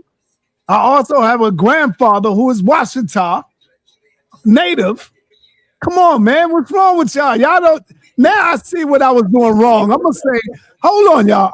I'm going to apologize to all of the Indians that's out there. Because I used to bang hard on y'all, man. And I used to be like, no, you don't. No, y'all don't. Y'all not this. Y'all not that. I want to apologize to all my Native American brothers, wherever you call yourself. Y'all go ahead and be Indians, man. Y'all go ahead and be what y'all want to be, man. That's it. Go ahead. We got Juju right now. Yeah, they can live in fantasy if they like. Hurt your feelings. Rakufu hurt your feelings, sa.neter. You let him do that. And then you label us all hating on you because you're not African. That's not the truth. So don't come over here and spread a narrative that's not true. Now go ahead, Sister Juju. People gonna watch it back and see that ain't how it happened. It's all good. Let them paint it. Go ahead, Queen. Yeah. Shout out to the panel. Shout out to the HOK, sa.neter, Napad, and the rest of the crew. Man, I missed the presentation, but it's some of the comments that has me like bewildered. Why do we continue to hold Africa to a different standard? You realize African is a huge continent, right? You can fit many of the countries and some of the continents within the interior of Africa. Africa also has the greatest genetic diversity. That means people in Africa are more genetically diverse than anywhere outside of it. So when you're talking about, this tribe killing this tribe, those are different people, right? The genetics aren't necessarily the same. The customs and traditions aren't the same. It's pretty much saying, France going against, Asia. It's totally different. But when we look at Africa, we like to place them in one basket. Oh, they're fighting each other. No, they're fighting another group of people. And that's just how it was. For the Dahomey, those were their war ways. When you're in war, it's all out, right? Because you're in competition. So I wouldn't say that's their culture. That's how they fight. That's their military plans and their standards. Dahomey has a beautiful culture, and there's many tribes within that. My ancestry comes from some of that, especially in the areas of Queen Nzinga in the Congo. So you can't hate on that. You can only learn from it and appreciate. Juju, I love it. Got about 30 more seconds. I'm let you go 2 minutes because everybody else did, but go ahead. Right. And it's like you got to be fair when you're portraying Africa, portray it in its respective light. When it comes to foodways, Africa is tropical. If you go to any tropical area, like foodways, things grow on trees, they don't have palm trees, they have coconut trees. You go on the beach and there's coconuts everywhere. So you don't have to fight and fend for food. You do have a dry season and the rainy season, so it is different. So you just need to prepare. There is some poverty, there is hunger, but there's poverty and hunger in America. So again, I don't know why y'all want to hold Africa differently. And one last thing, your genetics is partly about who you are. A lot of it has to do with your culture, how you was raised, what culture you was raised. You don't have to be 50% African descendant to still be considered African American or Black, because how you are raised and within the culture, the standard, your dialect, how you represent yourself is who you are. You get what I'm saying? And I think that's important. And people have the right to identify how they want. I don't fight on how people identify. What I fight is misinformation, So Right. It's a difference. And you got to be able to recognize that. I'll land. All right. Appreciate that. We'll send it back to 7. I know you probably want to say something before we go around again. Actually, I just want to applaud the sister for her comments. That was on point. There's so much hate for Africa. There's so much misunderstanding about Africa. And I think it goes back to what Queen Napad said about how Africa is marketed, how it is looked, how it is viewed. People hate it because there's no value in them. And the people who do see value in Africa are now being vilified for seeing that value. And they don't understand the power that they're stripping away from trying to disconnect themselves from somewhere that their descendants came from. And Rakufu, you have anything you want to add to that? No, I must come right behind you, if you don't mind, real quick before I lose my train of thought. What I was gonna say is that I think it's just a hating of the new squad, if I can say that, right? Because prior to us coming up as a new squad and naming ourselves after the Dahomey, you never heard nobody up here talking bad about the Dahomey regions and the people who came from there and what they did or none of that, right? And now they want to harp on the Dahomey because that's the name we chose. That's fine. But just make sure everybody that's watching, y'all see the biasness in it. Because again, all of Africa, all of the globe done these things, and everybody are still proud to be where they from. But people want to come up here and only pinpoint the negative things, right? When there's so much other great things that these West and West Central African people accomplished on the continent and their descendants here in America. So y'all just beware of the haters, right? Keep your eyes on them, like Nepal said. And when it become a gloriful thing to be called an African, just watch them flock back and remember to keep your eyes on them people. Can I say one quick thing about value? Can I interject a little bit? Go ahead. Let me tell you about value. It be your own people. If Black America, all the time, Africans in the diaspora don't want to value Africa, that will be your loss. Because guess who values Africa? China values Africa. Everybody else values Africa. Right. The Netherlands Exactly. value Africa. Germany values Africa. Israel. Facts. All these people from these countries travel to the Gambia. I don't see many Americans there, but I see lots of people from the Netherlands. I see lots of Chinese people. They value Africa because they know what it means for the future. The youngest population on Earth is on the continent of Africa. Gambia is definitely a microcosm of the macro. So if you can bring industry, if you can bring skills, Africa is going to blow up and the value is going to go sky high. Right now, the value of houses are going sky high. I can show you mansions that would be worth like $5 million in the USA. Right.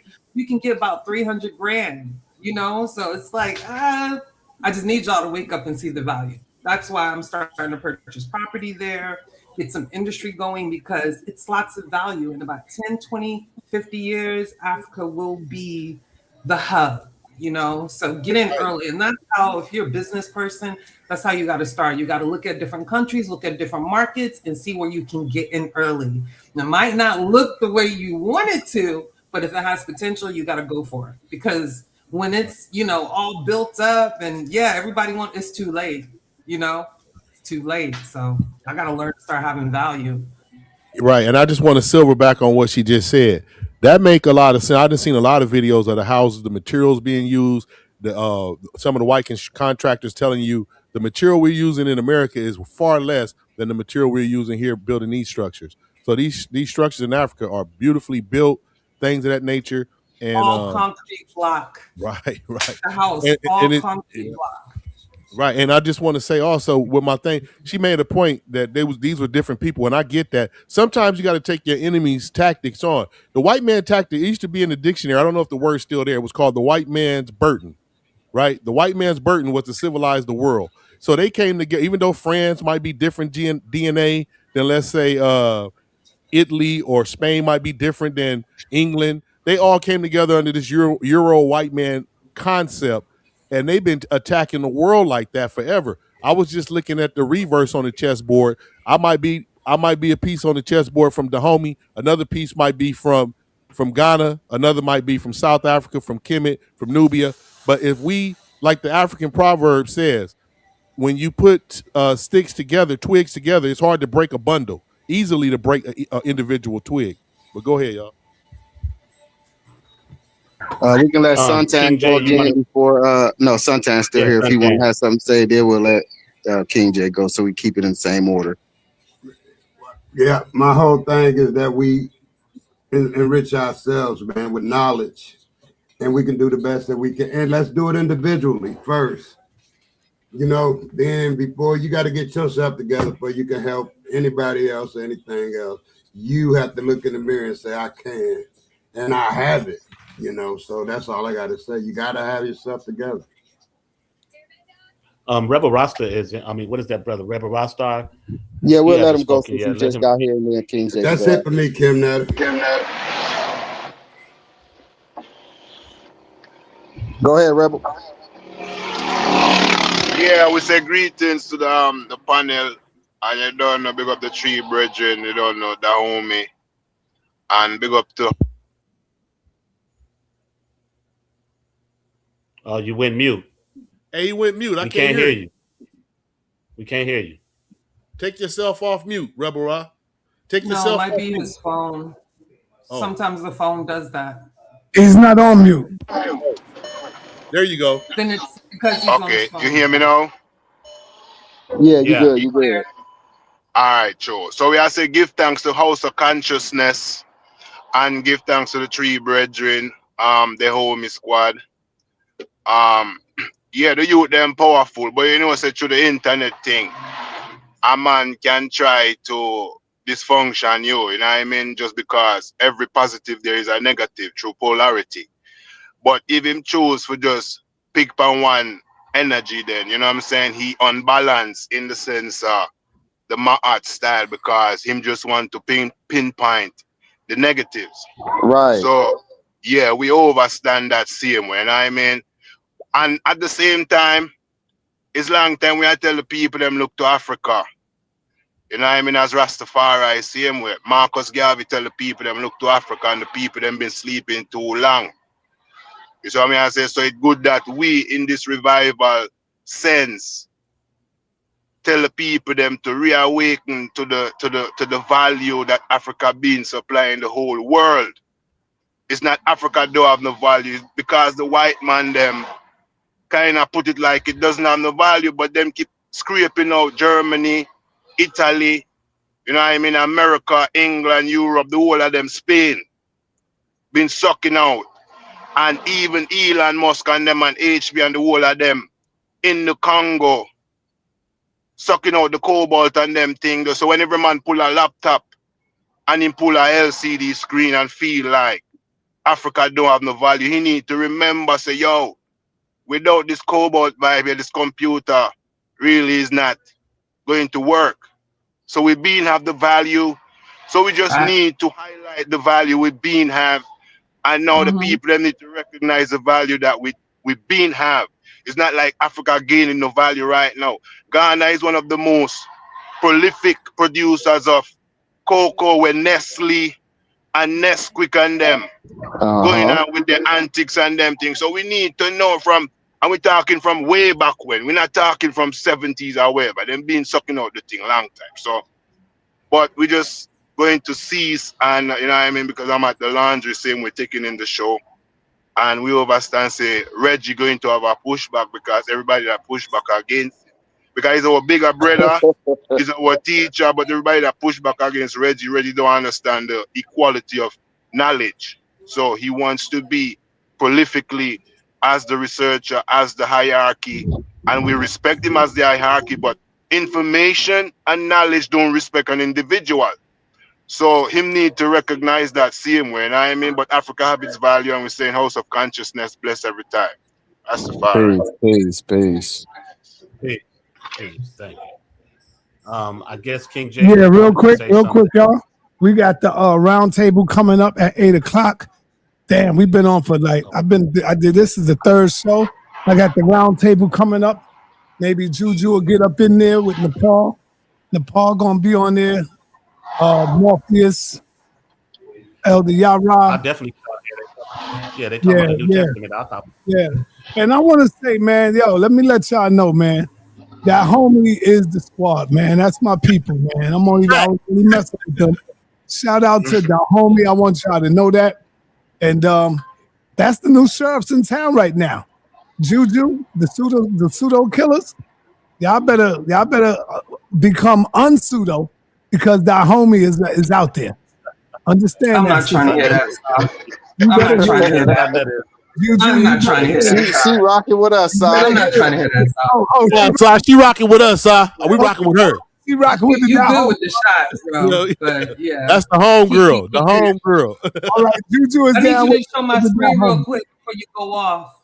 I just want to make this point. It's the richest man in Africa right here. He invested $2 billion in Gambia, so he's in oil. If you're Nigerian citizen, you're gonna get to invest in the oil, the own oil refineries in Nigeria that like the World Bank is trying to shut down. You feel me? And when I said value in Africa, I'm not talking about just now, but this is the time when you have the youngest population on earth, you know, to get into Africa, to give them skills. Like this is an opportunity to really put Africa and all the countries within on the forefront to be competitive. So that's my goal. Yeah, Africa's always had value, but I'm done with the here and now. Like, don't worry though, Juju. This gonna be a 3-part show. We're gonna beat them across the head. Don't worry. This was just 1 of 3. We're gonna bring a whole lot more. But what this show did was, in my opinion, expose the fact of the lack of knowledge that people got of the continent. So we're gonna show them that in the next 2 shows, and we're gonna see how many of them want to flock to it, or how many of them continue to push back. Because again, it sounds like it's just a lot of hate that you wasn't hearing. Remind you, prior to us coming up with this name and pushing that as a squad, none of these people was up here pushing back against West and West Central Africans or none of that. But now we got this name, now we got the hate. So don't worry, we busting them across the head. Kemnetta, I think this is your opportunity to come out and have your first debate, brother. I think you need to debate. I got one lined up with King J already. We just need to set the date. I'm gonna bust King J all across his head. Do you know how to do slides and all that? I'll be on my phone so I can send them in or have 7 on with me who can just slide. You don't I gotta dig up. I gotta dig up all my damn charger boxes. You know, everything is kind of separated, so I still gotta go through a lot of stuff. I moved those slides for him. I can have 7 on there for now until he can see be good. That's right. Because I got Juju. Let me ask you, Juju. Juju, because I've never seen you debate. Do you debate, Juju, or no? Nope. Okay, I've never seen you. Well, I need to debate. What I need to debate for? No, I was just asking, do you debate? And you said no. Okay. I just wanted to say that the debate title that me and King J got is, was the Kingdom of the Homie willing participants in the transatlantic slave trade the entire time? Remind you, he wanted to make sure he added the entire time. So now when I come in here and I bust him across his head and chop his head off, like he kept wanting to bring up these examples of people chopping off heads, when I take his head off, all I got to do is show you one source of resistance, because he claimed that they was willing participants the whole time, even though I got a plethora of sources that's going to show you all of this resistance. King J finna take his 3rd loss in a row. Hey, Kemnetta. Hey, Kemnetta. Allow King J to respond. Hold on, Moses. King J cannot mess with you, Kemnetta. I know that, but he finna find out. So let him go ahead and respond. All right. Yeah. Go ahead, y'all got it. Peace. Yeah, in regards to the debate, I think it's going to be a debate where there's a lot of information is going to be showed on my part. We're going to get a lot of. We're going to get a lot of Google from him,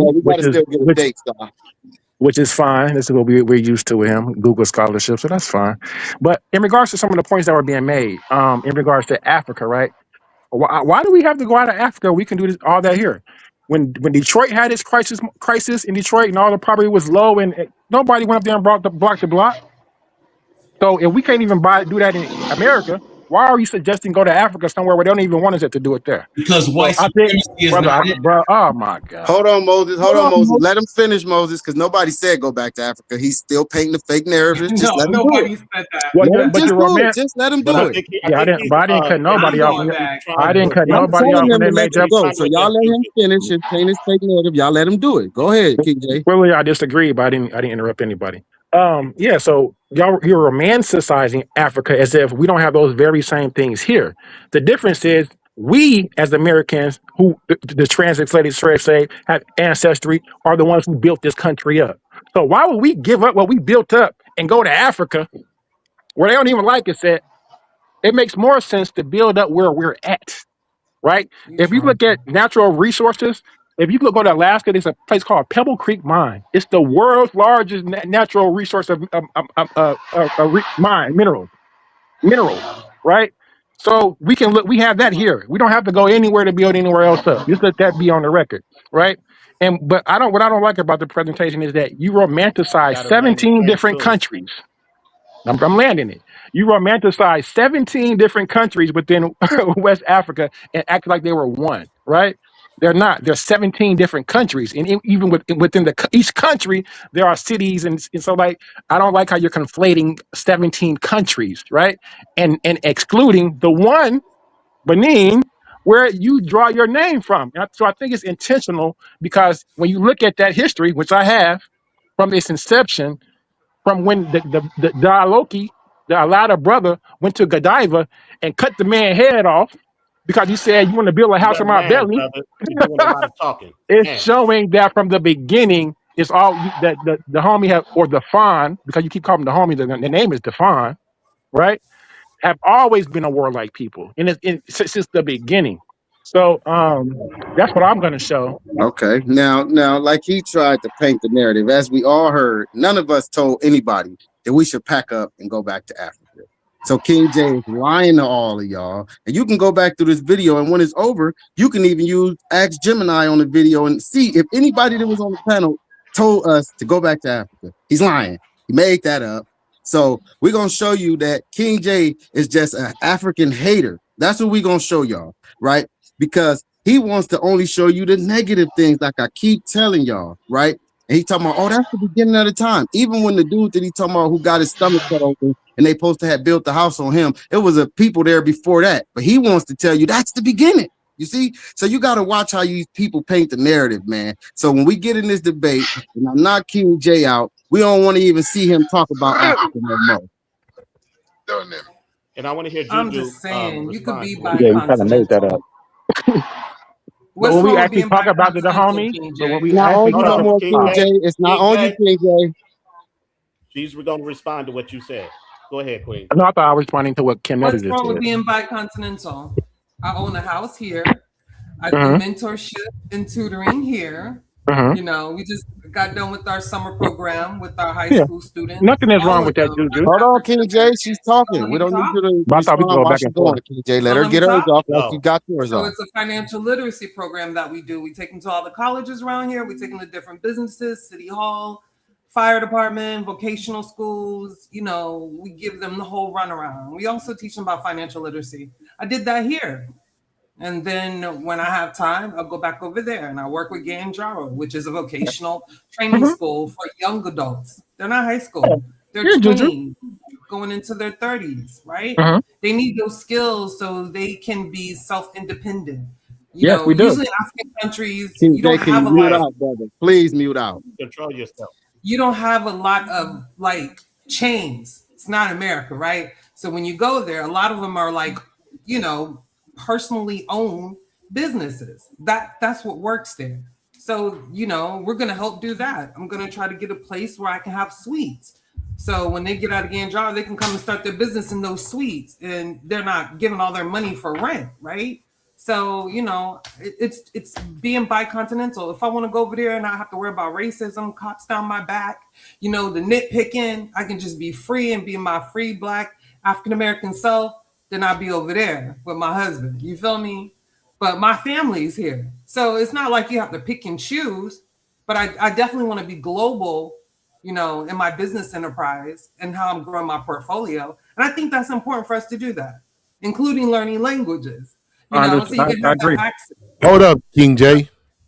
It's perspective. It's perspective. Yeah, I agree, Juju. Stop jumping in, bro. We going around. I'm responding to what she said. But it's not your turn. We have an order. We have order. We're going around. You can respond. Take notes when you come back to you. We're going to Moses. Go ahead, Moses. You muted, Moses. We can't hear you. We can't hear you. Hey, Kinetter, show that slide. I want to answer King J's question about why we can't do it here. Why we got to go to Africa? Can you show him that slide, please? sa.neter. Only if I can respond. Hold on, King J. It's not your turn, bro. Well, while we waiting for sa.neter to show that one particular slide, yo, King J, what you need to do, right, is you need to look up the science agenda to exterminate Blacks. You need to go look up that science report. I forgot the white dude's real name, but he calls himself the Health Ranger.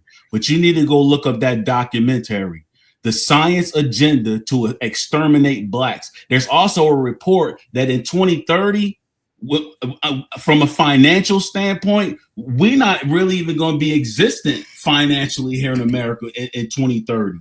So that's one of the main reasons we need to focus on making a mass exodus to Africa and starting to build. Right now, Juju done already showed y'all some information. Now is the time to do it when we got the money, when we got the resources, when our money in Africa, I know, like in Ethiopia, man, $1 American equals like $20 in Ethiopian birr. The American dollar goes very far in Africa. Now is the time to be building a refuge for ourselves on that continent. sa.neter is still busy, man, but I wanted to show you the black massacres that have been happening here in America. That's the reason why we ain't never built nothing. That's the reason why we can't build nothing. Because as soon as a black person start getting successful, and they start getting deep pockets, then they start getting removed off the chessboard. Bill Cosby, P. Diddy, the list just goes on and on and on, man. So you need to stop it, bro. I just want to ask King J. So King J, Hold on, King J. Hold on, King J. everybody respond. I can't respond. It's Damn, not my your name been turn, there bro. 5 We have times. order, though. We have order. You don't just respond because you heard somebody say something about you. You wait till it's your turn. That's simple. Exactly. So it should be my turn so I can respond. It's not your turn though, so just chill before you not even be here until our debate come. Right now, we almost over anyway, so I really wouldn't care. Right now, we allowing you to be here, so sit back until it's your turn. It's really that simple. I just want you to remember when you answer your next question from me, King J, I want to know what's your solution, because I kind of agree with Kim Netter now on the point that you always bring up negatives. I want to hear your solutions, and that way I won't be so much in agreement to say you just bringing up all our negatives. You ain't trying to. Okay. And so the reason I'm bringing up the negative is because I'm talking about the Dahomey. There is no good with the Dahomey. They're the slave traders. They're the ones who sold their brothers to the Europeans. So there is no good. So I brought up. Hold on, brother. Hold on. Now you cutting me off. Now you cutting me off when I'm rocking. Now you cutting me off when I'm rocking. Go ahead, King J. There is no good with the Dahomey. They're the slave traders. That's why I asked you to talk about them cutting off the heads and the decapitation of the heads, them throwing off the building off of high places into the crowds and posting skulls around as trophies. I wanted you to talk about that because that is all of their history. They're a war clan from the very beginning and inception.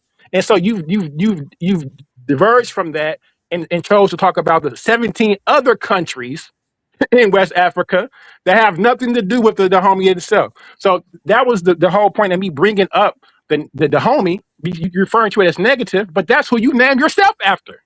But that's untrue. So if you named yourself, so hold on, brother, I'm not done. He gotta almost be done. I'm not done. I'm almost done. So if that's what you named, so I'm going to keep going back to it because you named yourself after that. So if you're naming yourself after that, that shows that you're the slave catchers. Okay. You named yourself after them. I'm not gonna get into that, King J, because that's between. Okay. I already know that's not true, and Kim Netter gonna eat you up, mop the floor with you for that lie. But all I'm gonna do is say you're saying for Ryan Coogler, whoever made the Black Panther, using the Dahomey Warriors wasn't positive. The Haitian Revolution using voodoo from Dahomey wasn't positive, and a lot of other things that came over here from Dahomey, from food sources and whatnot. You're saying they did nothing positive. That's your stand. If you think the Dahomey Warriors, the women who were actually called, I'm answering the question. He asked me a question. Now I'm answering it. No, I can't answer the question. Well, don't ask me questions no more if I can't answer them. Hold on, bro. Even if somebody asks you, we're gonna give you a chance to answer. You don't just jump in because you just think you're ready. You just ask me right now, brother. It's okay. I'm gonna jump off because I'm finna jump on the panel anyway. But don't ask me no more questions if I can't respond. But to answer your question, the Dahomey were the slave catchers. So no, that's not good. That's not a good thing. The Dahomey warriors. All right, everybody. I want y'all to go ahead and close out. We got another show coming up. It's called The Round Table, and that's coming up. Let me drop that link in there while y'all closing out. And hey, maybe y'all need to, I don't know, 7. Let y'all ego down some 7. And Rakufu and Kim Netter. Maybe the name ain't going nowhere, Si. Maybe y'all want to go try visiting another name or something. The name ain't going nowhere, Si. Get over it. Okay, all right. They the slave catchers officially. All right. Yeah, that's your opinion. That's what you have to say. And anybody who agrees with you, I don't care what the hell they have to say. That's what history says, brother. Hold on, man. Why is y'all jumping over 7, bro? King J, you had your clothes out. Go jump on the other panel, do your thing over there, and let us finish doing what we doing right now. Peace. Yeah. Because you can say whatever you want to say about the homie. Oh, go ahead, 7. Hold on, I was talking. It doesn't matter what anybody think about the Dahomey history because they're going to take whatever they want to take to disrespect us and try to down us. That's all. That's okay. You know what I'm saying? That's part of my heritage. So whatever negative history they have, I can't run away from it. It would be not good for me. But we're not going to change our names, no matter what anybody's opinion is. And we're going to keep continuing talking about West Africa. And when King J said we were talking about 17 countries, nowhere in our presentation did you count 17 countries that we talked about just in Africa or just glorify them. We were Nor talking did we about avoid the homies. yeah. And this wasn't about talking about the Dahomies. This was about the transatlantic slave trade and our connections Right. to our ancestors who were slaves here. So when people continue to change the narrative, all we can do is check them on it, correct them, put them on the right path. And I'm gonna close with this: we the homies, we your homies, we Black people homies, we African homies. We have love for all of our people in our community and part of our lineage. And I'll close there. Great, excellent statement. Are you up next, Kim Netter, or me? No, go ahead. I'll go after you. All right. So I agree with both these brothers' statement and sa.neter's statement. We the new sheriffs in town. Get over it. Look at our ratings on the show. Look at how all four of our shows. We over 20,000 already likes. Right? Shows that went against us barely got 1,000 or 2,000. So it go to show the hate gonna keep coming. Just like when Egypt was on top of the world, all the haters around it. You just hating on the homies, but the homies gonna keep going and going. And Sa know it. That's why Sa called us the new sheriffs in town. He don't go back and forth. He know what it is. We all good. That's a fact. That's a fact. Right. So what I would say is I'm gonna take Seven the Sard line. He say we move the needle, right? When you go down and you just look at Reggie video of him hating on us. It's been stuck at 3,100 views since he dropped it, right? Every show we did has more views than him where they hating and anybody else that's hating on us. If you go and look at their numbers, they don't got them, right? So we can see the hate. We appreciate the hate because everybody that's doing something right got haters, right? So at the end of the day, we're going to go ahead and bust open any heads to continue to tell lies. And we're going to just keep dropping the facts, regardless to how you feel about it. We're not here for your feelings.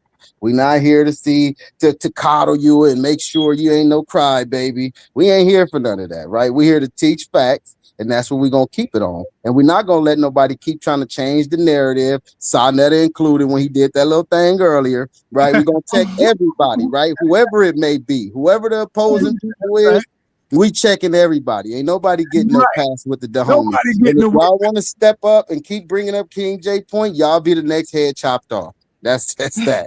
That's it. Ain't nobody getting away from our homies, man. All right. And with that, y'all, peace and blessings. I'm out of here. Peace to everybody. We out. Peace. Oh, sorry. One real quick last thing. We need to let everybody know that we will be back with part 3 next week.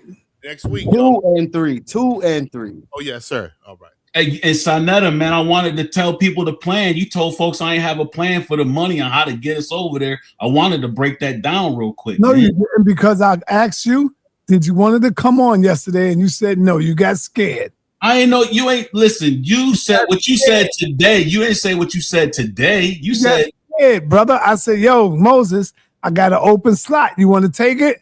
Nah, man, you know, that homie tribe is out there somewhere, man. You got scared. No, you making up stories, man. You was talking about the show that Ankh was doing, how I was going in on Ankh, and when he was talking about the Exodus. Hey, Moses, don't let it get stirred up like that, man. No, he making up stories, man. I was talking about a total different. I thought he wanted me to go on the show to bang on Ankh's information, and I'm like, I ain't had time to do it. I was doing something else. I wanted you to do your own show. Oh, you didn't have to bang on nobody's show. I don't have to do a show to tell you how the money comes in, man. I've already told you and Reggie, and y'all laughed at me. Bro, there's 42 million black folks here in America. All you got to do is buy toilet paper for $3. I heard that. I heard that. But yo, y'all want to do that. Hey, let me let y'all know that, homie. One more stop. It's only right that I give y'all a warning. Reggie is coming for y'all. I just want to let y'all know, that homies. Dang. That's what Reggie lives all to. the smoke and Reginald. Listen, we welcome all the smoke and Reginald Lunch Money Mabry can get it too. Okay. And that's just another head we'll be And his chopping lunch and putting money on our squad. kingdom. All right. Your head is Hey, on but it. this is a shout out. I We want to light give the a shout candles out at night, to Reggie. want to give a shout out We're gonna